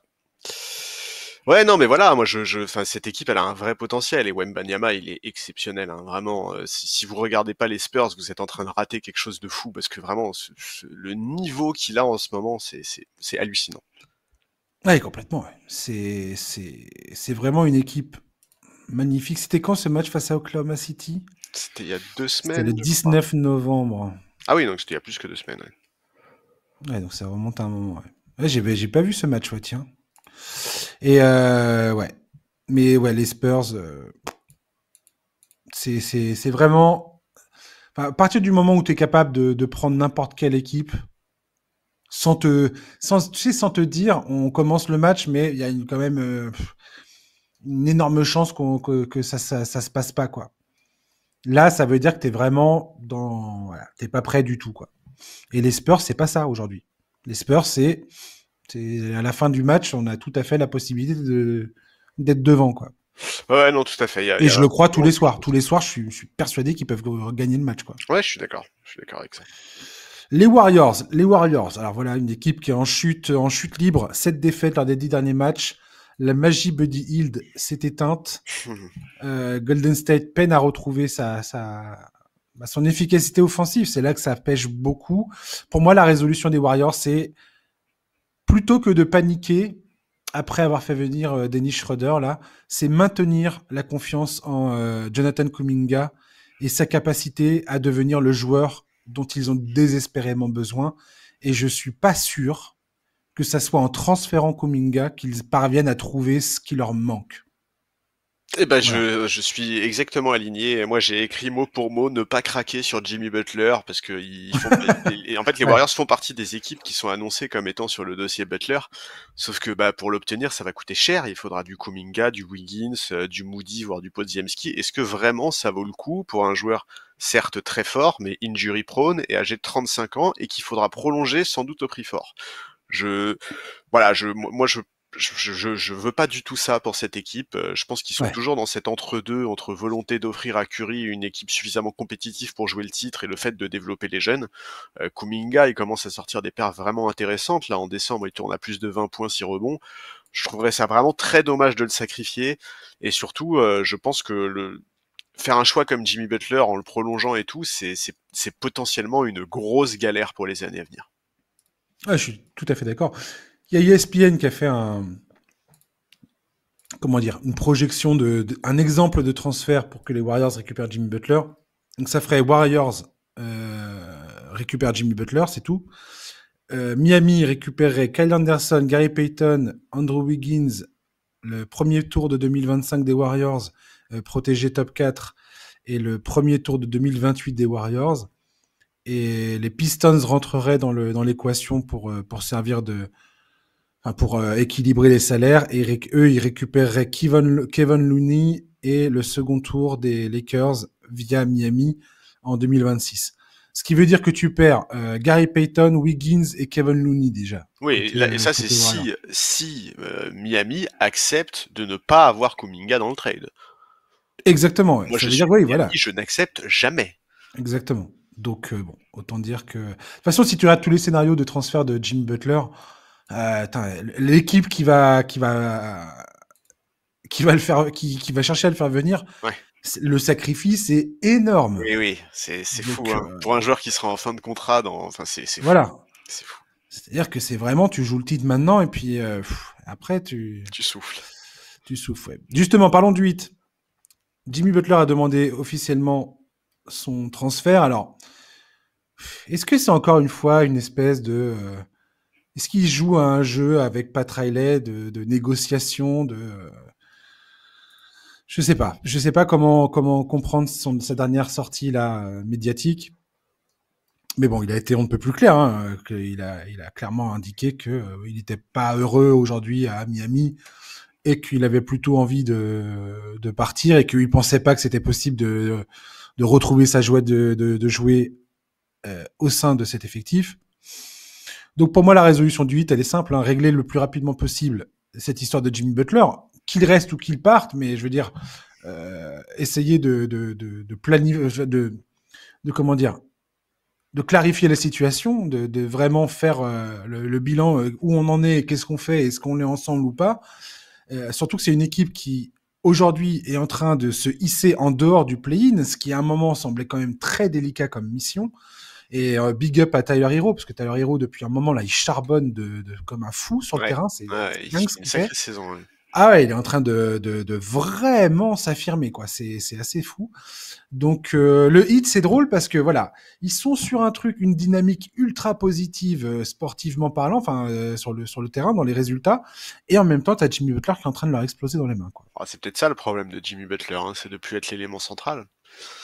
Ouais, peut-être. Moi, je pense qu'il faut tourner la page et pourtant, tu sais à quel point je suis Ouais. de ceux qui Ah, je espéraient que m'attendais pas à ce que tu l'histoire. dises ça, tiens. Bah ouais, moi je suis de ceux qui espéraient que l'histoire continuerait parce que je trouve que la franchise et le joueur se sont bien trouvés. Mais pour moi, le divorce là, il est acté. T'as parlé d'une médiation, mais en réalité, ESPN a expliqué en fait qu'il y avait déjà eu une tentative de médiation la semaine dernière avec une rencontre entre Harrison, donc le propriétaire, Pat Riley et l'agent de Jimmy Butler, et visiblement ça s'est mal passé. En fait, ça a complètement échoué. Il y a aucune médiation possible. Donc, je pense que c'est aussi pour ça que là, Jimmy Butler est sorti du bois et a demandé explicitement à quitter le Heat. Donc ouais, voilà, pour moi c'est la fin d'une ère. Cette équipe emmenée par Butler et Adebayo, je trouve qu'elle a eu des moments incroyables, des runs de playoffs. Pour moi, c'est des runs de playoffs qui sont parmi les plus mémorables de la Ouais. décennie, des, des trucs auxquels personne ne croyait. C'est une équipe que j'ai adoré voir jouer. Voilà, je suis triste que ça se finisse, mais je suis triste surtout qu'ils aient pas été titrés. Il y a quand même eu 2 finales perdues en 2020 et 2022. Euh, 2023. 2023, ouais, pardon. Non, Mais je t'écoute. voilà, voilà, j'ai aucun doute que la franchise va se relever parce qu'elle est extrêmement bien gérée et surtout c'est la franchise la mieux coachée de la ligue à mes yeux, donc voilà, j'ai aucun doute qu'ils vont s'en sortir. Mais ouais, non, pour moi il faut passer à autre chose maintenant. J'ai vraiment hâte de voir quelle équipe va mettre les mains là-dessus, quoi. Enfin, Bah ouais, ouais, ouais. va vraiment, parce que n'importe quelle équipe qui fait venir Jimmy Butler, tu prends des décisions drastiques au niveau de ton effectif. C'est-à-dire que Bien tu te sûr. sépares pas, tu te sépares de joueurs majeurs. Que ça soit Dallas, que ça soit n'importe quelle équipe, hein. À Phoenix, comme on l'a dit, il faut que Bradley Beal soit d'accord. Il y a Houston qui est dans la conversation. Golden State, on l'a dit. Les Nuggets aussi ont été évoqués. Les Spurs ont été évoqués. Mais bon, tu vois, les Spurs, les Rockets, une équipe comme ça, je vois même pas Je trouverais ça aberrant. pourquoi ils iraient mettre les mains là-dedans. Enfin, je Je veux dire, trouverais ça. Ah, mais ça sert c'est à clair. rien, quoi. Pour moi, l'équipe qui fait un move là pour Jimmy Butler, c'est celle qui est convaincue de pouvoir être championne cette saison avec Jimmy Butler en fait. C'est ça, exactement, ouais. Et ça Tu n'est joues ni clairement le titre, Houston quoi. ni San Antonio. Vraiment, c'est pas possible. Et tu joues le titre, voilà. Enfin, c'est-à-dire que tu joues le titre cette saison avec l'incertitude que ça veut dire pour la suite, quoi. Ouais. C'est-à-dire que tu fais un one shot et derrière t'es pas sûr de pouvoir y revenir. Après c'est toujours le cas, hein, mais de moins en moins aujourd'hui, vu la convention collective mise en place par la NBA, de moins en moins aujourd'hui, enfin faire une dynastie en NBA, ça relève même pas d'un exploit. Je vois même pas comment c'est possible. Ils ont totalement annihilé la possibilité de créer des dynasties en NBA aujourd'hui Ah oui, oui, avec non, mais complètement, leur oui, système. complètement. Donc voilà. Euh, Après le hit, c'est les Hawks. Haha, mes Hawks. Mais Hawks, pour moi, c'est les. Voilà, j'arrête pas de, j'arrête pas de saouler tout le monde avec les Hawks. Bah, pour le coup, c'est une des équipes que j'ai le plus regardé cette saison. Pour moi, c'est une des plus belles surprises qui soit, notamment sous l'impulsion de Jalen Johnson aux côtés de Trae Young. Je suis aussi ravi pour Quinn Snyder parce que ça confirme le fait que ce soit un excellent coach. Ouais, tout à fait. Zachary Rizaché qui a trouvé sa place. Alors voilà, des hauts, des bas, mais franchement, il, il est méritant, Zachary, il se donne à 100% et il joue toujours dans le flow du collectif et j'adore ça, il joue avec beaucoup d'intelligence. Donc moi, ma résolution, c'est voilà, jouer crânement leur chance pour les playoffs, ça fera de l'expérience pour les jeunes. Et voilà, de toute façon, ils sont partis pour, là, ils gagnent des matchs. Donc le danger pour les Hawks, c'est justement d'être dans cette espèce d'entre-deux bizarroïdes dont je parlais tout à l'heure pour les Kings, comme pour les Bulls aussi. Ouais, faut pas devenir les nouveaux Bulls, quoi. Mais il y a beaucoup de talent dans cet effectif. Ouais, ouais, Donc bah ouais.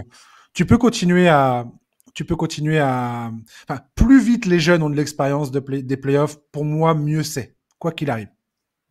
Ouais, je suis d'accord. Il faut absolument, bah, notamment, moi, j'ai misé sur Jalen Johnson. Je veux dire, on attendait de lui qu'il confirme après sa saison dernière, qui était celle de l'explosion. Aujourd'hui, il est le favori pour le titre de Most Improved Player. Il pourrait, logiquement, il devrait devenir All-Star.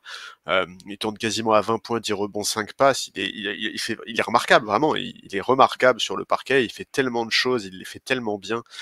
Voilà, il doit encore progresser évidemment, mais c'est vraiment un plaisir de le voir jouer et je me demande à quel point sa progression joue un rôle dans l'évolution de Trae Young, qui lui aussi mine de rien cette saison a quand même beaucoup évolué. On le voit beaucoup moins croqueur, beaucoup plus Ouais, distributeur. Il carrément. Ouais. donne l'impression d'être un leader plus complet parce qu'il y a eu on a eu des discussions sur Trae Young les saisons précédentes où on remettait en question son leadership.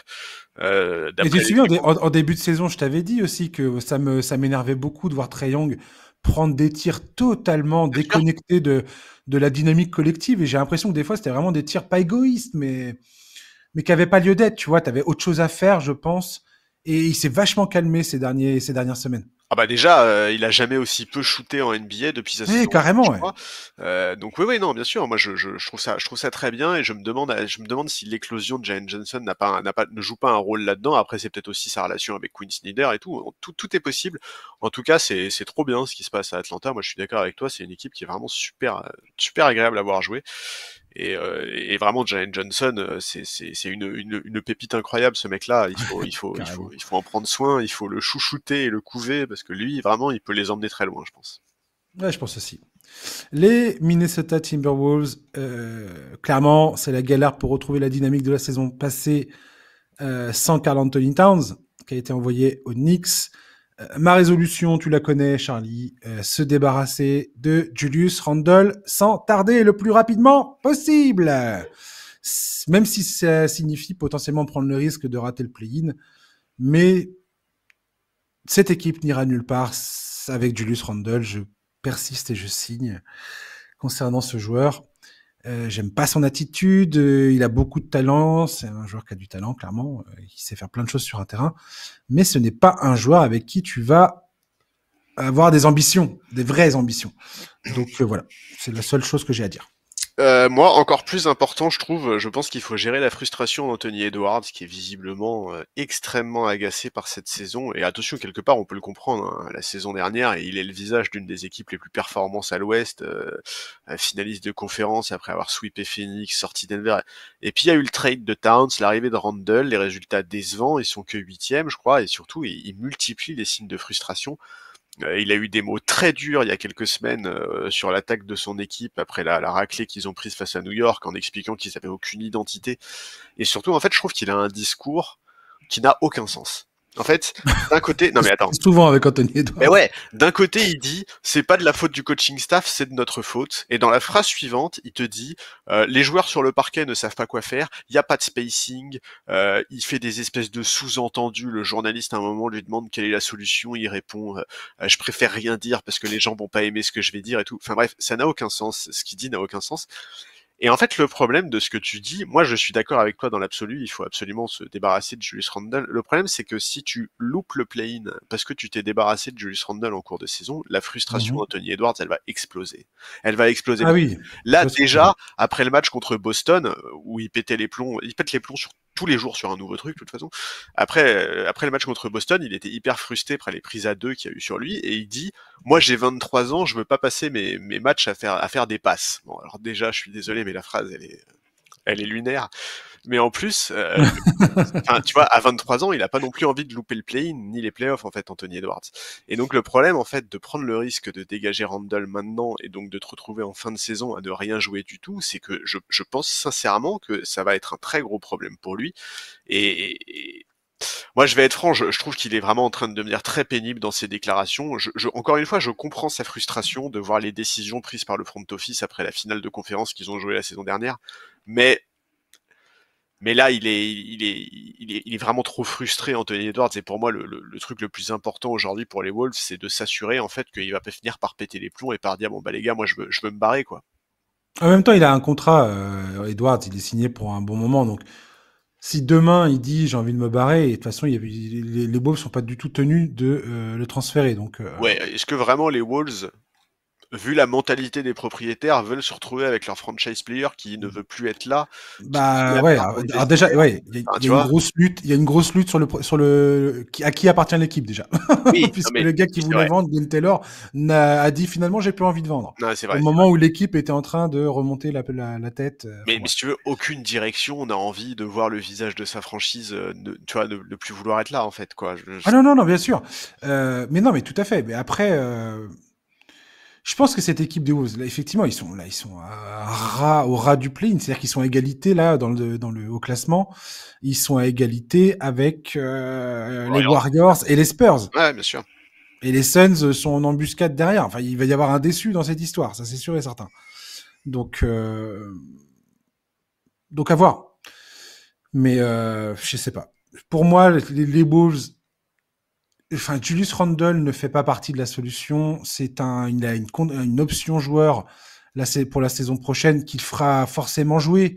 Ah Je oui. vois même pas comment il refusera de le faire si, je sais pas, on verra bien. Mais pour moi, plus vite ils se dégageront de cette histoire, mieux ils se porteront, quoi. C'est comme quand ils se sont débarrassés de D'Angelo Russell. Je trouve que Randle n'apporte pas j'aime pas sa mentalité, en fait. Sur le Ah oui, terrain, mais moi je suis complètement d'accord avec toi. Je trouve que Randle, j'aime pas sa façon d'être et je ainsi trouve de qu'il suite. fit ni au niveau du jeu, ni au niveau de l'état Mmh. d'esprit. Ça, je suis d'accord avec toi. Et Edwards, tu vois bien qu'il est clairement frustré aussi de voir que eux, ils galèrent comme des fous et que derrière, Karl Anthony Towns, il s'éclate comme un beau diable avec les Knicks, où ils font clairement figure de favori Ah mais non, mais c'est sûr que à l'aise, quoi. la réaction d'Anthony Edwards après le match contre les Knicks là que j'évoquais, Ah oui, j'expliquais, c'est aussi parce que Karl Anthony Towns leur a sorti un match de mammouth en face bah oui, et qu'ils se sont fait exploser. Non mais ça bien sûr. Mais c'est vrai que ouais, moi Anthony Edwards, il me donne un peu, il me fait un peu cette sensation de, c'est une bouilloire quoi le mec et il va finir par exploser en fait parce que là ça siffle de plus en plus. c'est Et, sûr. vraiment on sent qu'il en peut plus quoi. Va falloir gérer ça, clairement. C'est très important côté off de gérer effectivement cette frustration côté Edwards. En fait, on sent, Et... si tu veux, que lui, il imaginait une toute autre saison après la finale de conférence. Il y a Ah bah c'est aucun sûr. alignement entre le franchise player et le front office, là. Aucun. C'est sûr et certain. Et puis sans compter le fait que Mike Conley, à un moment ou un autre, bah ça sera plus le joueur qu'il a été. Enfin, je veux dire, j'adore Mike Conley, mais il y a un moment, pas pouvoir te reposer sur lui comme ça. Et Dieu sait qu'il est important dans cet effectif Tout à fait. et dans les résultats passés. Donc bref, on verra. Elle est compliquée la situation des Wolves. Et effectivement, quand tu as fait les finales de conférence et que tu as l'impression d'être sur une pente ascendante où tu te dis mais c'est nous qui allons prendre le contrôle de la conférence Ouest désormais. Surtout quand tous les médias te disent que t'es La le chute nouveau est dure, visage quoi. de la ligue, etc., etc. Enfin, il a quand même Ouais. été beaucoup monté en, tu Ah vois, bah ça. bon, voilà, on connaît les médias américains, dès qu'ils ont un nouveau joueur, qui plus est américain, qui commence à Oui, voilà, c'est un ça peu, qu'ils tu veulent. Ouais. vois, on s'est monté en tête d'épingle à mort, et quand Tête de derrière, bulldog. t'as ton front office qui te savonne la planche comme ça, tu dois être un peu bon. En même temps, ça savonne la planche. Oui et non. C'est-à-dire ils étaient dans une situation financière qui était absolument Oui, intenable. mais ça, Anthony C'était, Edwards, il s'en fout. ah, mais oui, je sais bien qu'il s'en fout et je pense enfin, je me pose même la question de savoir s'il comprend les tenants et les aboutissants financiers du truc. Non, mais j'essaye pas d'être méprisant vis-à-vis d'Anthony Edwards en disant ça. Je dis juste qu'effectivement, quand t'es joueur, tu te dis, bah, c'est au front office, enfin, à la direction de De trouver gérer des ça, ouais, bien solutions sûr, autour de ça, tu tout vois. à fait. Et peu importe, on aurait pu faire autrement, on aurait pu faire autre chose. Sauf que garder Karl Anthony Towns, ça voulait probablement dire se séparer d'autres joueurs. Pour quel résultat? Enfin voilà, rien nous dit que ça aurait pas été complet. Enfin, est-ce que ça aurait été complètement différent si Karl Anthony Towns était resté et que d'autres étaient partis? On n'en saura jamais rien, en vrai. Mais, mais bref. On va parler des Bucks. Les Bucks, situation qui reste compliquée à Milwaukee, même après avoir remporté la NBA Cup. Résolution pour moi, gérer le plus intelligemment possible le retour de Chris Middleton dans l'effectif et espérer qu'il retrouve ses sensations après le All-Star break.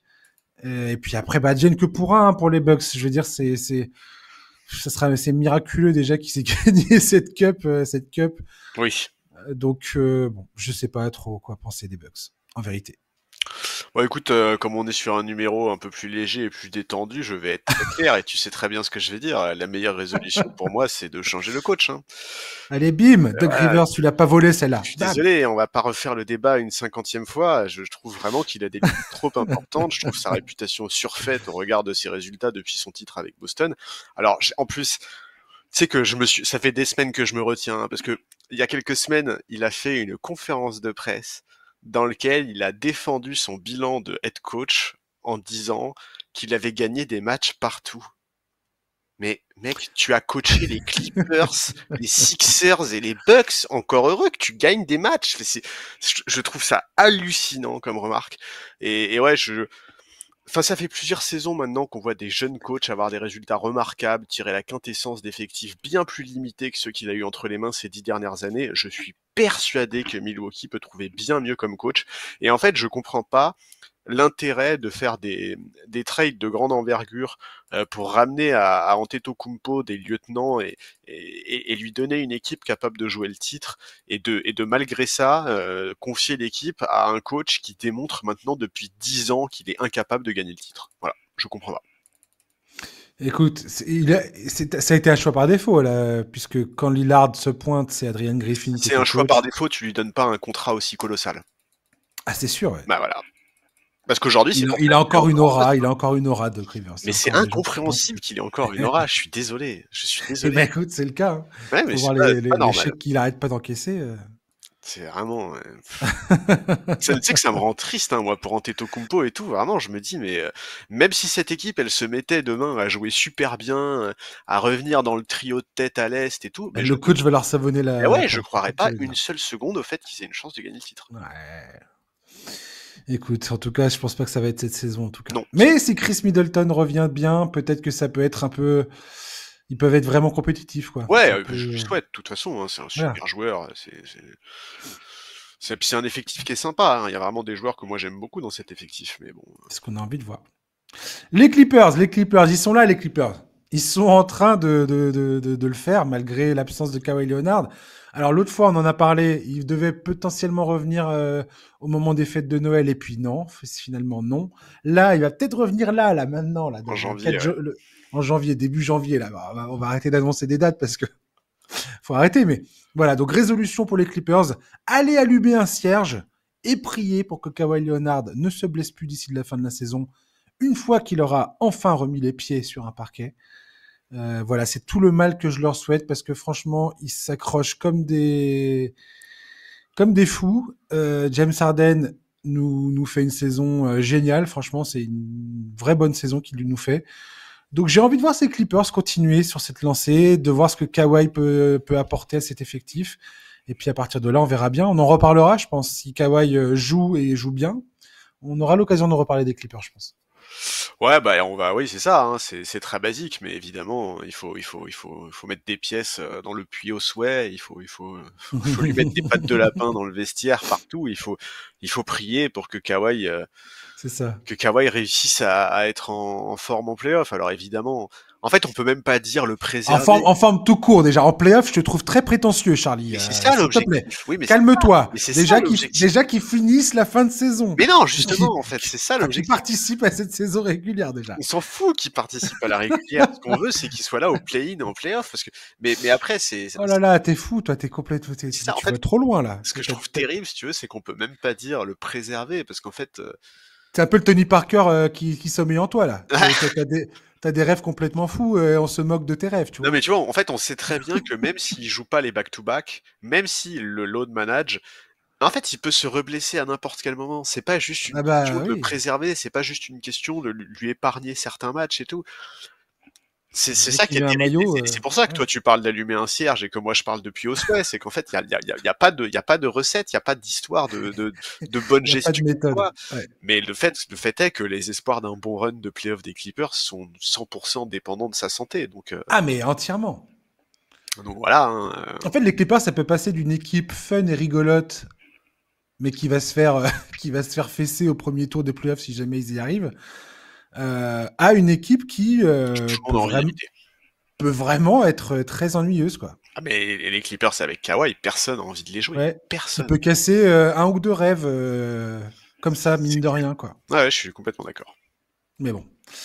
Les Nuggets sont pas en si mauvaise posture que ça si on considère qu'Aaron Gordon a manqué une proportion non négligeable de la saison jusqu'alors. Jamal Murray commence à trouver un peu son rythme. Russell Westbrook a vraiment trouvé son rôle et le joue à la perfection, d'autant plus ces dernières semaines là où c'est vraiment épatant ce qu'il est en train de faire et son entente avec Jokic sur le terrain me fascine. Je suis totalement fasciné par ce duo sur le terrain. Il y a des passes qui se font qui m'hallucinent totalement et je comprends pourquoi Jokic a insisté pour qu'il arrive. Ma résolution pour Denver, c'est clairement bâtir une défense digne de ce nom en vue des playoffs. Sans défense, Denver ira nulle part. Il y a aucune ambition qui vaille s'il n'y a pas une défense derrière. Est-ce Et que je sais tu plus, c'est Christian Brown qui en parlait l'autre jour, mais je pense que ce qui manque à Denver aujourd'hui, c'est ça. C'est réaffirmer leur identité défensive pour pouvoir, parce qu'on sait très bien que l'attaque, ça va se passer. Mais tant que si la défense ne suit pas, ils vont se faire atomiser par certaines équipes, quoi. Parce que j'ai une vraie question pour toi. Tu penses qu'avec une défense, ils auront jamais une des meilleures défenses de la ligue, mais avec une Mhm. défense de meilleur niveau, tu penses qu'ils peuvent ambitionner le titre? Oui, complètement, ouais. Ah ouais, tu penses? Ok. Ouais, je le pense, ouais. Ok. Très sincèrement, ouais. Très sincèrement, oui. Je parce que Jokic, parce que je te dis, Gordon, le fait qu'il soit pas là, Ah oui, non, mais ça a un impact énorme. ça change un peu la perception qu'on a de cette équipe, Tout à et fait. qui mine de rien s'en sort pas si mal que ça en vérité. Et si Jamal Murray continue là sur sa lancée, c'est bien ce que j'ai dit. S'il il commence à retrouver son rythme, s'il continue sur cette lancée là, euh, franchement, là, ce que je vois ces derniers temps, c'est une vraie bonne évolution de Jamal Murray, Christian Brown qui continue et qui confirme, Peyton Watson et Julian Strawther qui sont en train de devenir des vraies pièces en sortie de banc. Et ça, c'était vraiment pas gagné. Alors, est-ce qu'ils le seront en playoff? Là est la question, tu vois. Mais, euh, mais ça se joue là-dessus, quoi. Alors, si en saison régulière, ils y parviennent, déjà, c'est bon signe. Parce que s'ils sont pas capables de le faire en saison régulière, laisse tomber pour les playoffs. Bah oui, c'est ça. Là, au moins, le doute est permis. Ouais, je suis d'accord. Donc voilà. On verra ce que ça donne. Mais je pense, et franchement, Westbrook, là, si tu regardes un petit peu son apport, que ça soit en sortie de banc, que ça soit quand il est titularisé pour combler telle ou telle absence, y a quelque chose qui se passe. Il a totalement modifié le jeu, ça joue beaucoup plus en transition. Tout d'un coup, il caracole en tête des équipes qui shootent le plus de lancers francs. Et il a cet impact-là. En fait, c'est dingue l'impact qu'il a eu sur cette équipe, quoi. C'est fou. Ouais, ouais, non, je suis d'accord. Effectivement, ça, il a un impact impressionnant qui n'était pas forcément un truc qu'on pouvait anticiper. Bah ouais. Qui aurait cru que Russell Westbrook soit impactant, je dirais, de quelque manière que ce soit dans l'effectif de Denver? Mais tu Pas vois, de monde. peut-être que tu seras surpris de la même manière quand Zach Lavine sera là. Oh, mais pourquoi t'es désagréable? Qu'est-ce que je t'ai fait, Charlie?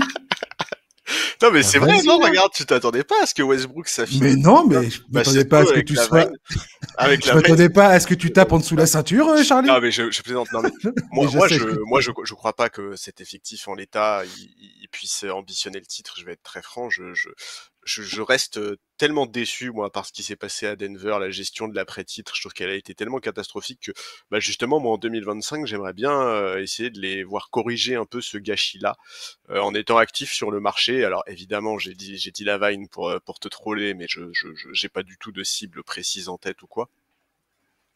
Mais ouais, moi je pense, voilà, je pense il faut absolument.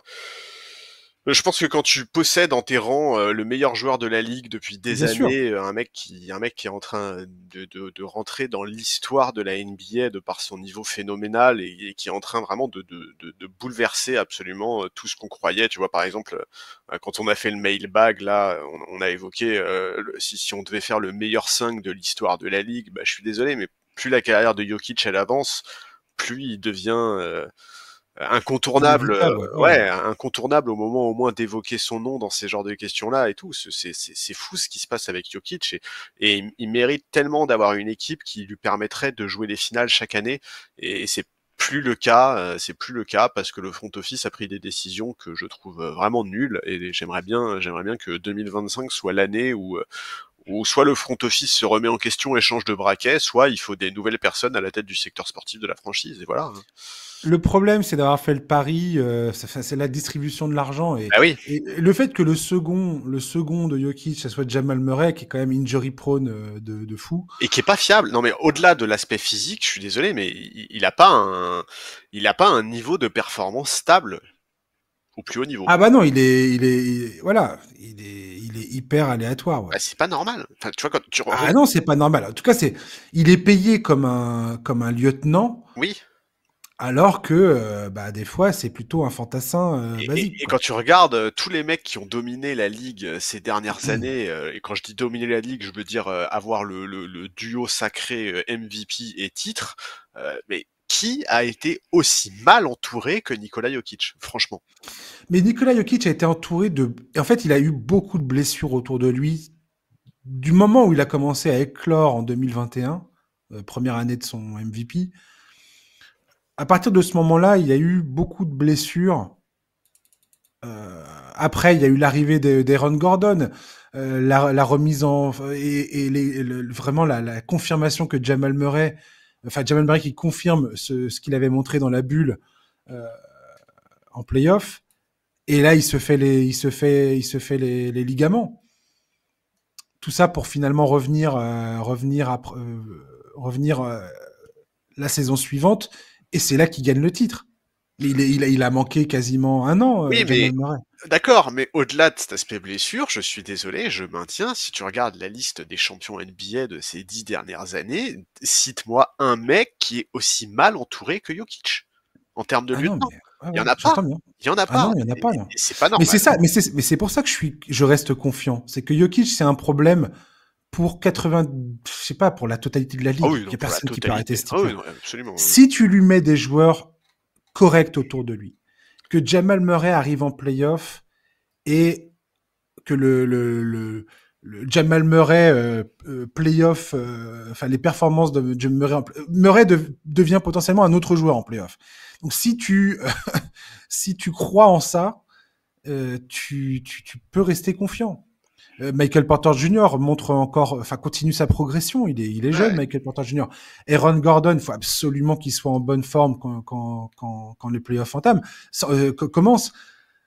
Il faut que Jokic soit pas complètement cramé comme l'an dernier. Il faut que Jamal Murray soit pas sur une jambe. Il faut que. Il y a beaucoup de conditions, de conditionnels dans tout ça.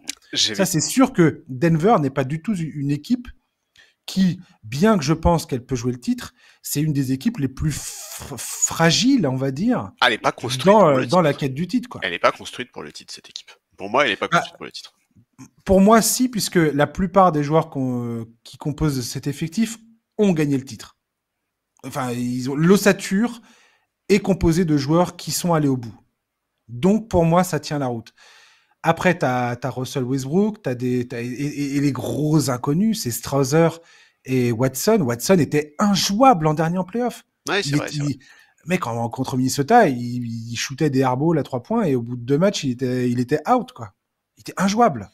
Donc, ça, c'est pas possible. Et puis, pareil, ils ont personne. Enfin, le recrutement de Dario Saric est un échec monumental pour le front office, quoi. Ah mais ils en ont fait beaucoup des conneries le front office ces dernières années. Ah, Je suis ouais. désolé. Alors juste petite parenthèse quand même parce que j'ai dit une connerie il y a quelques phrases. J'ai dit qu'aucune équipe, aucun franchise player n'avait été aussi mal entouré que Jokic. Mmh. J'ai quand même oublié Kawhi en 2019, je pense. Quand il gagne le titre avec Toronto, Ah ouais. bah, il a un effectif de dingue, hein. Ouah, franchement. Bah, attends, t'as le front de course, c'est Marc Gasol, Sergi Ibaka. Bah, tu compares Ensuite, il y a avec les lui. Nuggets d'aujourd'hui là? Comment ça?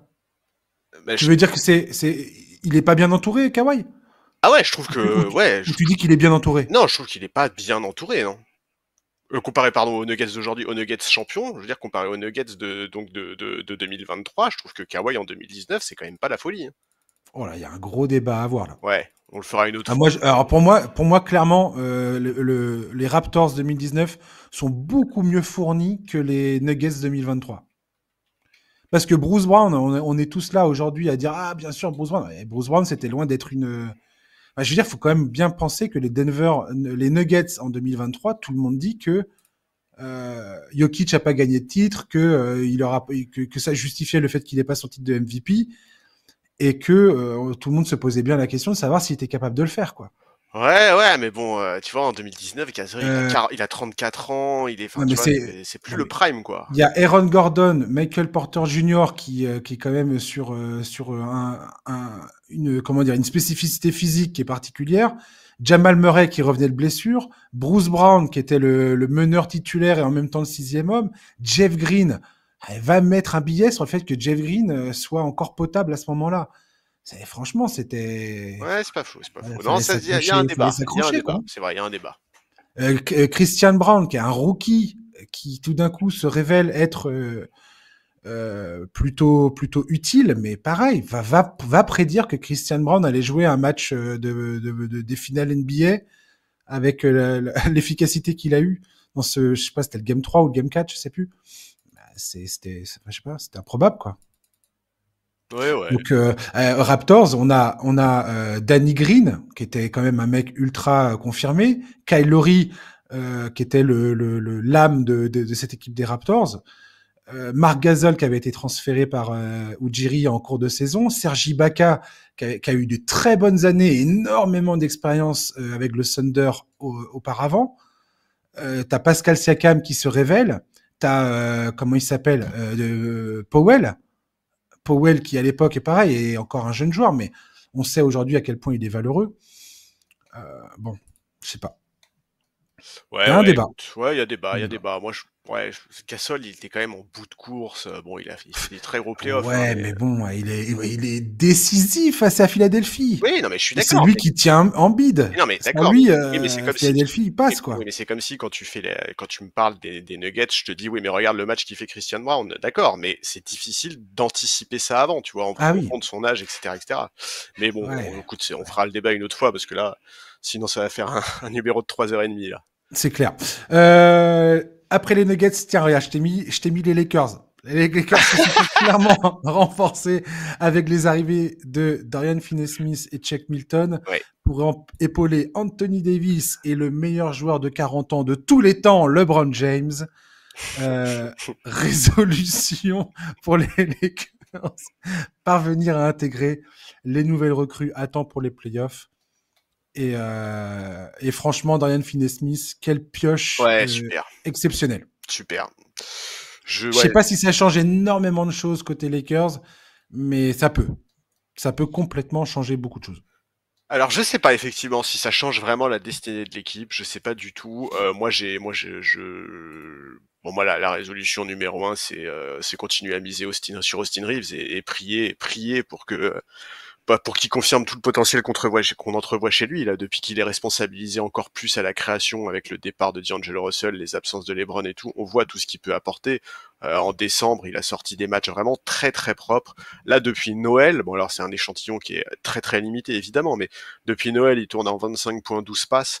Le facteur X de la saison des Lakers, c'est lui. On sait très bien ce que LeBron, ce que Anthony Davis peuvent apporter en playoff, mais le vrai facteur X, celui qui peut changer la destinée de l'équipe, pour moi, c'est lui.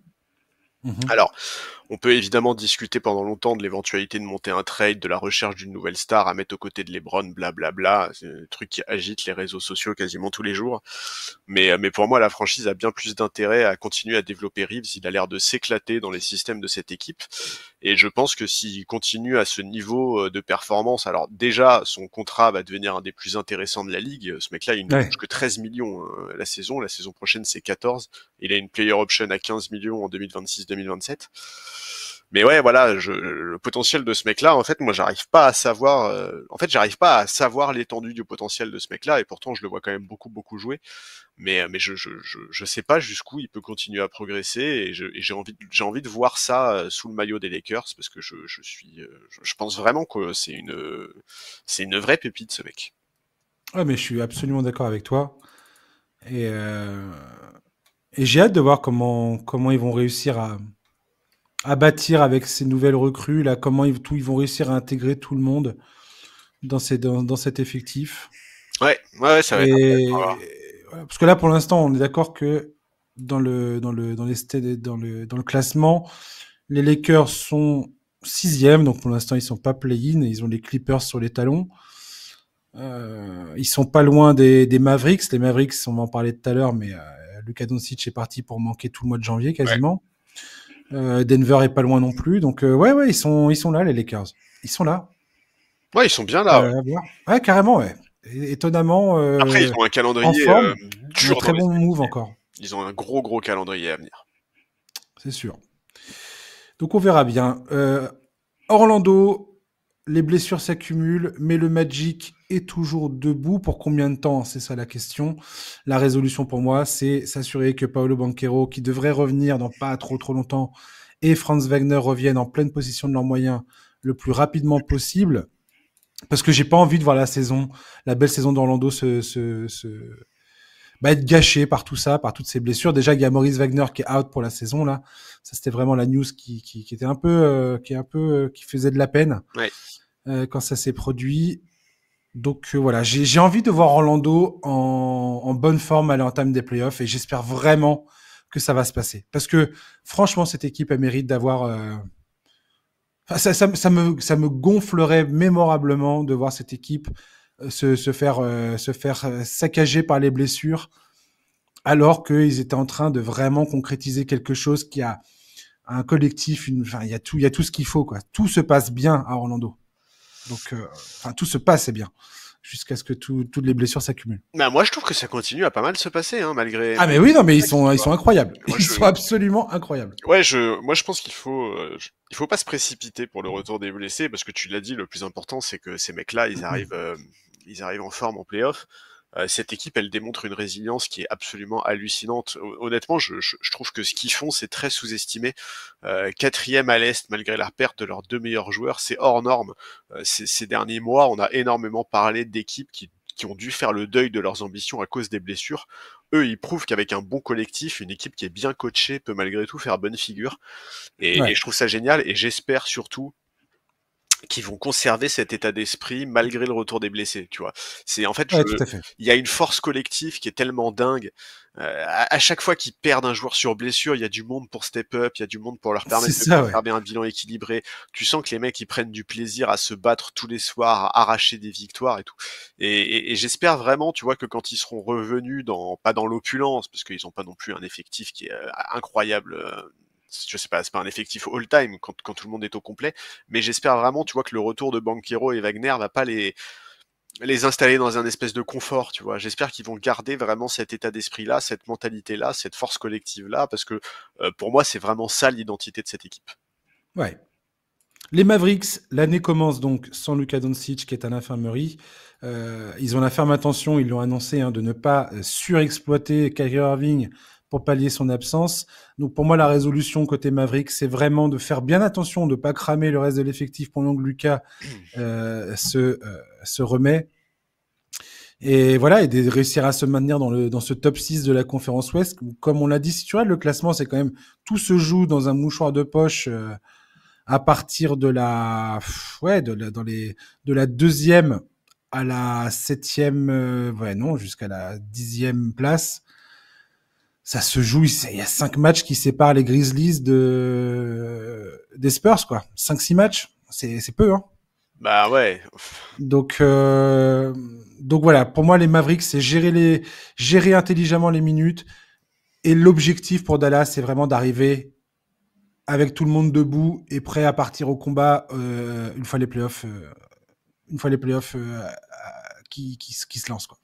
ouais, ils doivent absolument apprendre à vivre sans Luka. Et alors, en fait, le vrai problème de cette absence, c'est qu'il a choisi le pire mois pour se blesser. Ah, c'est sûr, Je ouais. vais te Oh la faire la vache. liste des adversaires Vas-y. au menu. Alors, ils ont déjà joué Houston. Là, c'est Cleveland. Après, il y a Memphis, les Lakers, Denver 2 fois, le Thunder 2 fois et Boston. Et j'ai pas compté, Une entre-temps, évidemment, violence. il y a les Blazers, il y a les Pels, il y a des équipes comme ça, mais là, Non, non, mais je ouais, t'ai ouais. cité que les gros, tu vois. C'est d'une violence comme moi, c'est absolument terrible. Et donc, ouais, il faut absolument ne surtout pas cramer Kyrie Irving, parce que, bah, forcément, en l'absence de Doncic, la tentation, c'est de le solliciter beaucoup plus. Et Donc, ouais, lui-même est fragile, peut être évidemment. fragile. Mhm. Donc, ouais, il faut apprendre à vivre sans Doncic et espérer un effet Orlando, tu vois. Mais clairement, il a pas choisi le bon mois pour se blesser, le pépère, là. Ouais, parce que tu vois, là, ils sont à 20-14 Dallas. Les Spurs qui sont 10e sont à 17-16. Ah oui. Ah, ça peut aller très vite, hein. Une mauvaise passe, tu peux vite dégringoler, quoi. Bien sûr, ouais, ouais, non, ça peut aller très très vite. Donc à voir. Les Rockets, troisième à l'ouest. Houston sait pouvoir compter sur sa défense pour se maintenir un flot dans n'importe quelle situation ou presque.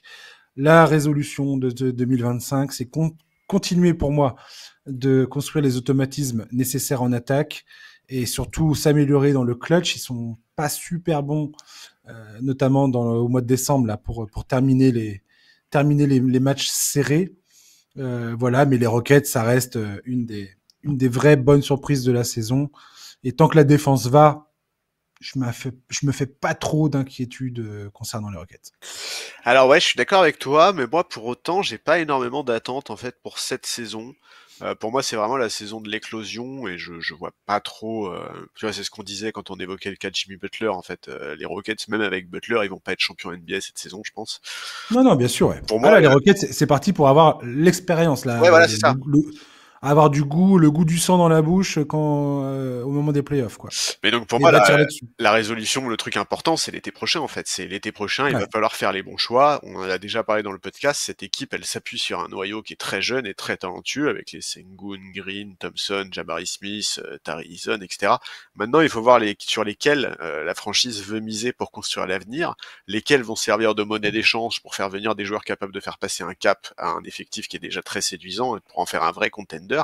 On a déjà parlé du contrat de Jalen Green qui fait évidemment de lui une cible privilégiée en cas de trade. Mais Ouais. voilà, il faut voir comment ça va se passer. Mais ce moment, cet été-là, où le front office va devoir faire des choix, c'est un tournant dans la jeune histoire de cette équipe parce que tout le monde aujourd'hui en NBA voit le potentiel de cette équipe, voit les capacités défensives qu'elle a, et il y a plein de joueurs qui vont être intéressés par les Rockets. Aujourd'hui, il y en a plein. Déjà, c'est un marché de base qui est intéressant. Mais en plus, vu l'état sportif de l'équipe, c'est d'autant plus intéressant. Donc, en fonction des choix que va faire le front office l'été prochain, le visage de la conférence Ouest pourrait être impacté pour des années et des années. Absolument. Absolument d'accord. Les Grizzlies au complet, cette équipe clairement apparaît comme un redoutable adversaire pour n'importe quelle équipe au printemps prochain. Pour moi, la résolution de cette équipe, c'est d'arriver à construire une dynamique collective avec tout le monde en état de marche, arrivé aux playoffs. Franchement, les Grizzlies, c'est une équipe, j'ai envie de te dire, dont on va parler, je pense, prochainement plus en détail. Mais je trouve qu'on parle pas beaucoup du fait qu'ils soient là, Ouais, très en haut clairement. du classement à l'Ouest. Tout à fait. C'était pas gagné. Et voilà, c'est une équipe qui a du talent. Pareil, alors, qui a une faculté de trouver des joueurs qui prennent le relais quand il y a des blessés. Elle est épatante, cette équipe de combativité, de next man up, le prochain prend le relais. Enfin bref, incroyable. Ouais, pour moi, il faut absolument préserver Ja Morant, hein. Ah oui, oui. L'épaule de Ja Morant, ça a l'air d'être quand même une bonne galère, visiblement. Ses Ouais. soucis sont pas finis du tout. Là, il est de nouveau sur la touche à cause de ça. Il est fragile, Morant. Il faut en avoir conscience et sa franchise doit absolument le gérer précautionneusement. Parce que comme tu l'as dit, cette équipe elle a un réel potentiel au complet. Ils sont durs à jouer, ils font une très belle saison, mais ils ont absolument besoin que Morant soit en forme pour les playoffs. Et Ouais, c'est va avoir des vraies ambitions, quoi. ouais, c'est ça. En fait, l'énorme avantage de leur situation au classement, c'est justement de s'offrir le luxe d'avoir un peu de marge. Alors évidemment, l'écart avec leur poursuivant, il n'est pas colossal, mais ils ont la possibilité de pas se précipiter sur le cas de Ja Morant, et visiblement c'est ce qu'ils vont faire. Si j'ai bien compris, ils vont réévaluer son épaule semaine après semaine. Donc tu vois, ils sont pas du tout dans un processus de donner une date pour son retour, etc., etc. Visiblement, ils sont vraiment, enfin, ils ont bien conscience du fait que c'est potentiellement un gros problème. Donc ça, je trouve ça assez rassurant. Ouais, complètement. Les Knicks, 9 victoires sur les 10 derniers matchs. Ils sont sur les talons de Boston au classement à l'Est. Mitchell Robinson va prochainement revenir dans l'effectif. Et New York va enfin pouvoir avoir l'occasion de visualiser son effectif au complet ou presque. Du moins, pour moi, c'est clairement l'objectif de cette année 2025. C'est de continuer, pour moi, la résolution, c'est ça, continuer de construire leur identité et de voir ce qu'ils ont entre les mains. Et je pense qu'ils ont clairement un contender en puissance, les Knicks. Il n'y a pas aucun doute à mes yeux.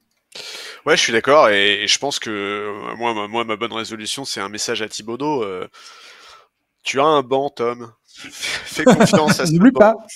Regarde McBride un peu ce qu'il nous fait en sortie de banc là, franchement, deuxième année consécutive qui shoot à plus de 40% à 3 points, il est hyper important, son apport sur le backcourt est hyper important. C'est trop vital de faire souffler les titulaires. On connaît la tendance de Thibodeau à beaucoup trop utiliser les titulaires, quitte à les user plus que de raison et que tout le monde en paye le prix en playoff. Là, je suis désolé, mais globalement, cette équipe des Knicks, je trouve qu'elle a de la gueule. Je trouve que l'effectif globalement il est intéressant, il y a du monde absolument à tous les postes. Alors c'est pas non plus la folie absolue, mais il y a vraiment de quoi faire souffler les titulaires, et Thibodeau, on t'attend tous au tournant là, interdit de se pointer en playoff avec un Brunson épuisé. Non, ça on veut pas voir ça. Ouais, aucune excuse. Ah ouais. Les Celtics, 8 victoires, 6 défaites pour Boston en décembre. Voilà. Le mois a été marqué par quelques blessures, une panne d'adresse longue distance. Les Celtics tentent pratiquement 51 tirs à 3 points par match. Ce sera le record absolu de l'histoire. Ouais. Ils sont top 10 en attaque, top 10 défense. Je crois qu'ils sont 7e 2 fois. Enfin bref, ils sont... Personne n'est inquiet pour Boston. En tout cas, je le suis absolument pas.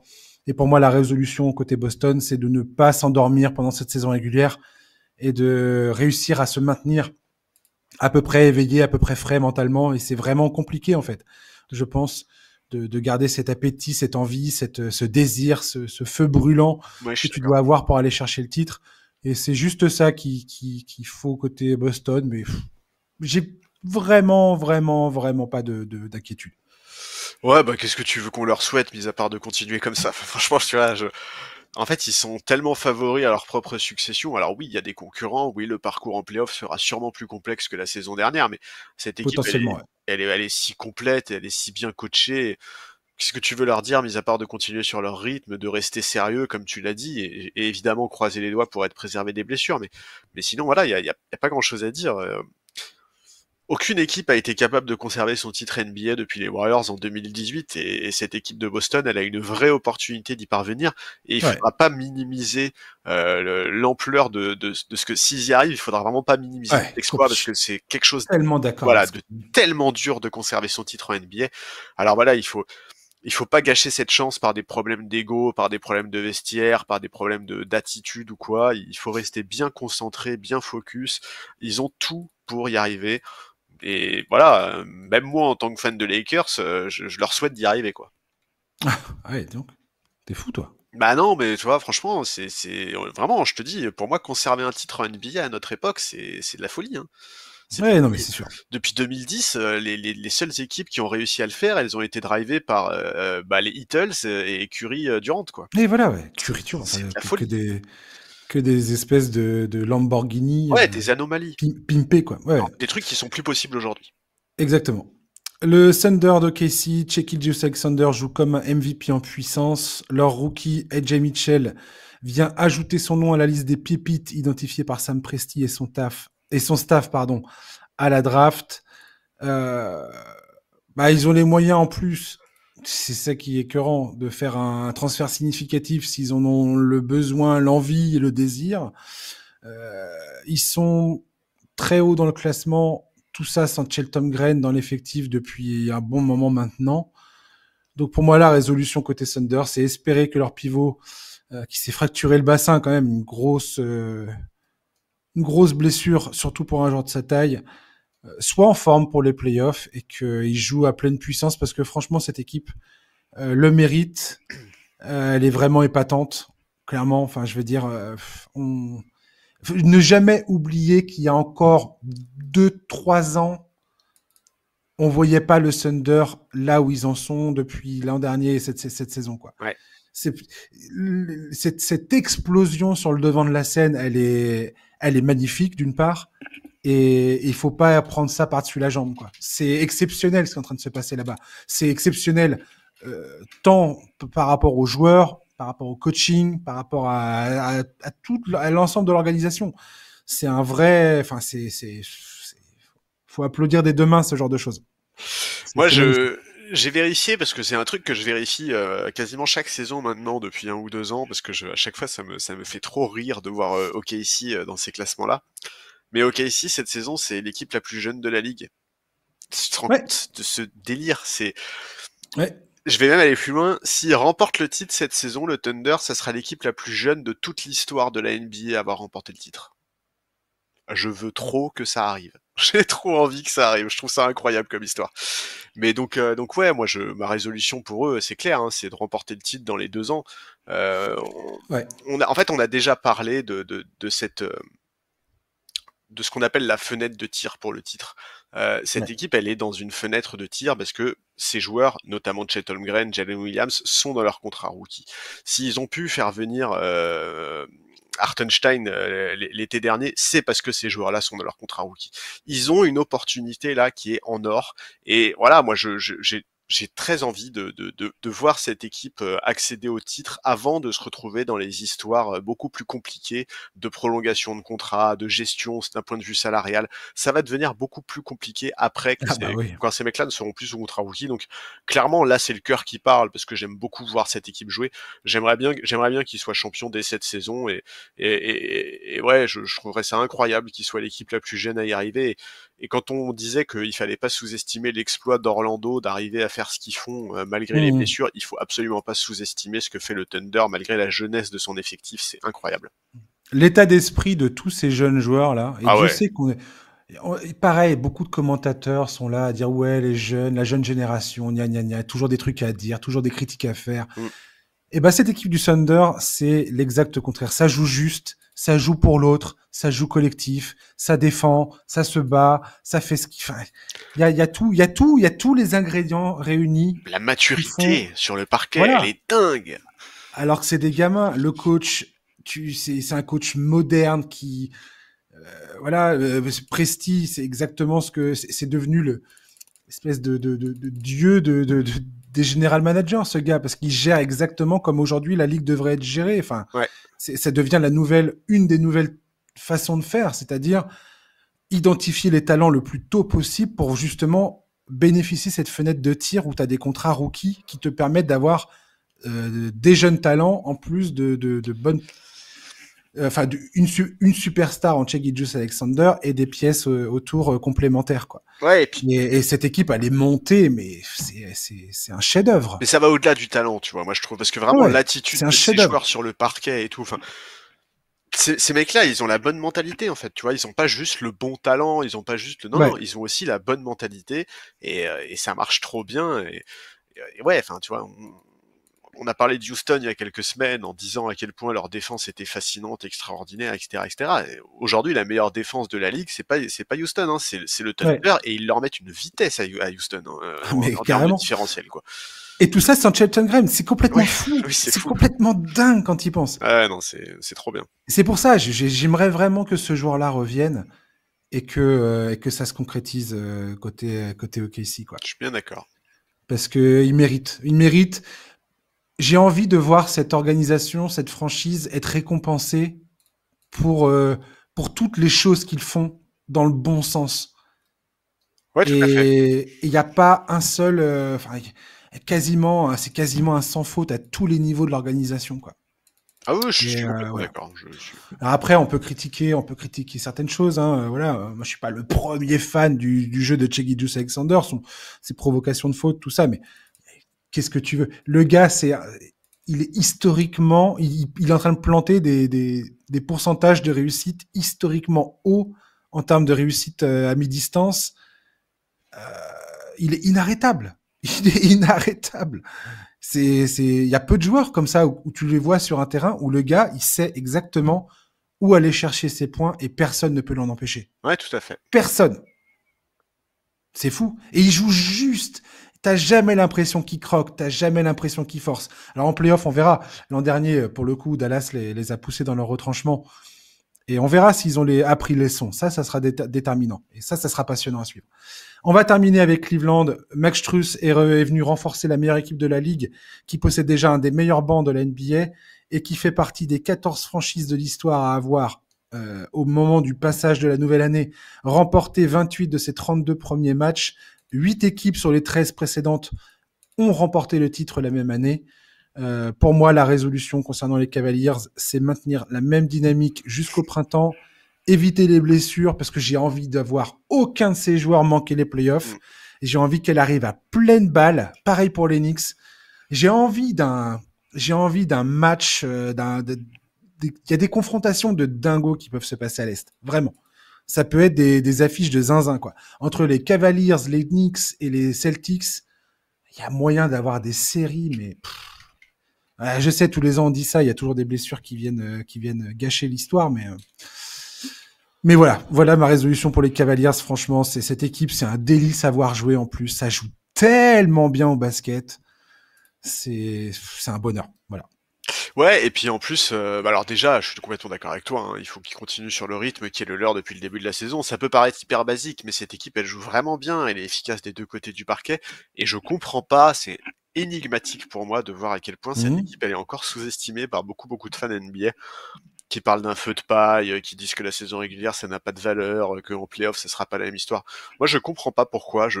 J'aime vraiment ce que je vois côté Cavs. Je trouve que le coaching staff fait du super boulot. Il y a du mouvement, il y a de l'énergie, il y a des systèmes qui sont sympas. Donc je crois en eux, je pense qu'ils peuvent faire mieux que la saison dernière. Et surtout, en fait, ils sont en train de réussir un truc que toutes les équipes à l'Est rêveraient de faire. C'est-à-dire qu'ils sont en train de s'assurer un chemin de play-off où ils ne croiseront pas Boston avant les finales de conférence. Ouais, Et ça, il n'y a pas une ça n'a pas équipe de prix. Ouais. ambitieuse à l'Est qui ne rêverait pas d'être à leur place là-dessus. Parce qu'aujourd'hui, si potentiellement en demi-finale de conf, ça sera Boston-New York. Mais ouais. Non mais moi, Et Cleveland ne rencontrera aucune de ces deux je équipes me avant les finales de frotte conf. les mains, moi, si je suis Cleveland à l'idée de voir ça, tu vois. Ah, mais C'est donc, ils sont, l'objectif ouais, doit être clairement la première place. bien sûr. Il y a pas du tout. Et en plus, tu as l'avantage du terrain. Et c'est ça, et c'est vraiment, enfin, ils sont vraiment en train de réussir là un coup parfait à ce niveau-là. Et toutes les équipes à l'Est, elles rêvent de ça aujourd'hui. Elles rêvent d'avoir un chemin de play-off qui leur permet d'éviter Boston jusqu'en finale de conférence. Et Cleveland est en train de réussir ce truc-là. Et en plus, ils le font remarquablement bien. Franchement, ça joue bien. C'est cool à suivre les matchs des Cavs. Mais elle est trop bien, cette Ouais, équipe. ouais. Donc vraiment grand coup de chapeau, Kenny Atkinson. Moi, j'adore vraiment. Vraiment déjà on avait vu à Brooklyn des ébauches de ce qu'il était capable de faire offensivement. Ça attaquait bien, c'était cool à voir. Bah là, on a encore passé un cap. On sent qu'il a progressé. Il a expliqué d'ailleurs que le fait d'être passé aux Warriors lui avait permis d'achever sa formation de coach. Et là, on voit tout à fait de quoi il veut parler. C'est super. Et tu sais, toi et moi, on en avait pas mal parlé en début de saison, en off ou dans le podcast d'ailleurs, au moment de parler de Cleveland. D'ailleurs, je crois que c'est toi qui avais retenu Cleveland comme tes équipes à suivre de la saison. C'est possible. La pertinence de Charlie dans Bah, toute moi sa j'aime bien. splendeur. En fait, moi j'ai un biais sur Atkinson. Hein. C'est vraiment un mec que Ah j'aime ouais, son boulot mais à c'est bon. exactement pour ça que tu les avais sélectionnés, il me semble. Et le fait que tu croyais beaucoup dans la capacité d'Atkinson en retrouvant son poste de coach principal, titulaire, de monter cette équipe là où elle ambitionnait d'être. Force est de constater que c'est exactement ce qui s'est passé, même beaucoup. Enfin, jamais j'aurais prédit que Cleveland caracolerait en tête de la ligue Pareil. comme ils le font, Ah ouais, pareil. avec ce départ en boulet de canon là, 15 victoires consécutives. Et moi, je m'étais permis d'ajouter que Evan Mobley était aussi, enfin, que rien ne se passe à Cleveland tant qu'Evan Mobley ne comprend pas certaines choses. Et là, il est vraiment en train de concrétiser cette vision en fait. Il est en train de comprendre comment impacter les rencontres, comment peser de tout son poids sur les résultats, Ouais. sans non plus être, parce que c'est pas dans sa nature. Donc il respecte en plus sa personnalité, c'est-à-dire c'est pas un croqueur, c'est pas un mec qui est dans la démonstration physique de tout ça. Ouais, et puis Mais il est pas le personnage principal et il cherche pas à l'être, quoi, tu vois. voilà, sauf que par contre son impact défensivement dans la raquette et même offensivement aujourd'hui, c'est là où il a fait beaucoup de progrès. C'est épatant quoi. Ah C'est mais épatant ce qu'il fait. ah mais défensivement, ce mec-là, il a un potentiel.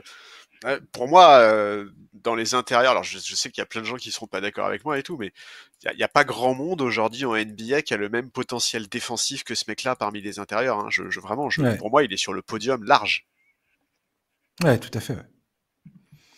Donc ouais, cette équipe de Cleveland, franchement, voilà, j'espère vraiment que ça va bien se passer, qu'on va éviter les blessures là de Donovan Mitchell, de je ne sais qui. Enfin, parce que l'an Ouais, dernier, franchement, ils ont pas du tout été épargnés. Tout le monde a été blessé quasiment. Donc là, ils ont la bonne santé et j'espère que ça restera le cas jusqu'au playoff. tout pareil. Voilà. Charlie, merci beaucoup. Bah écoute, merci à toi, c'était très sympathique, une belle façon de Ouais, commencer l'année. ouais, sur un podcast de 2 heures. Je pense que c'est le podcast le plus long de l'histoire du NBA Corner. Voilà comment on a décidé de commencer 2025. Oh, le mailbag Ouais. était pas au-dessus de 2 heures? Ah peut-être. Je sais plus. Ah peut-être. Je Ah, sais je plus pense du tout. je pense qu'on avait bien regarder. percé, ouais. Ouais. En tout cas, je pense qu'on le met sur on le met sur le podium. Sûr. Voilà. Semaine prochaine, on fait un podcast d'une demi-heure, les amis. Ok. On est fatigué. Chers auditeurs, merci de nous avoir écoutés. Ravi de vous retrouver encore une fois. Meilleurs vœux, meilleure année, la santé, prenez soin de vous. On se retrouve la semaine prochaine. D'ici là, passez une bonne fin de journée, un très bon week-end. Et à bientôt. Ciao, bye bye.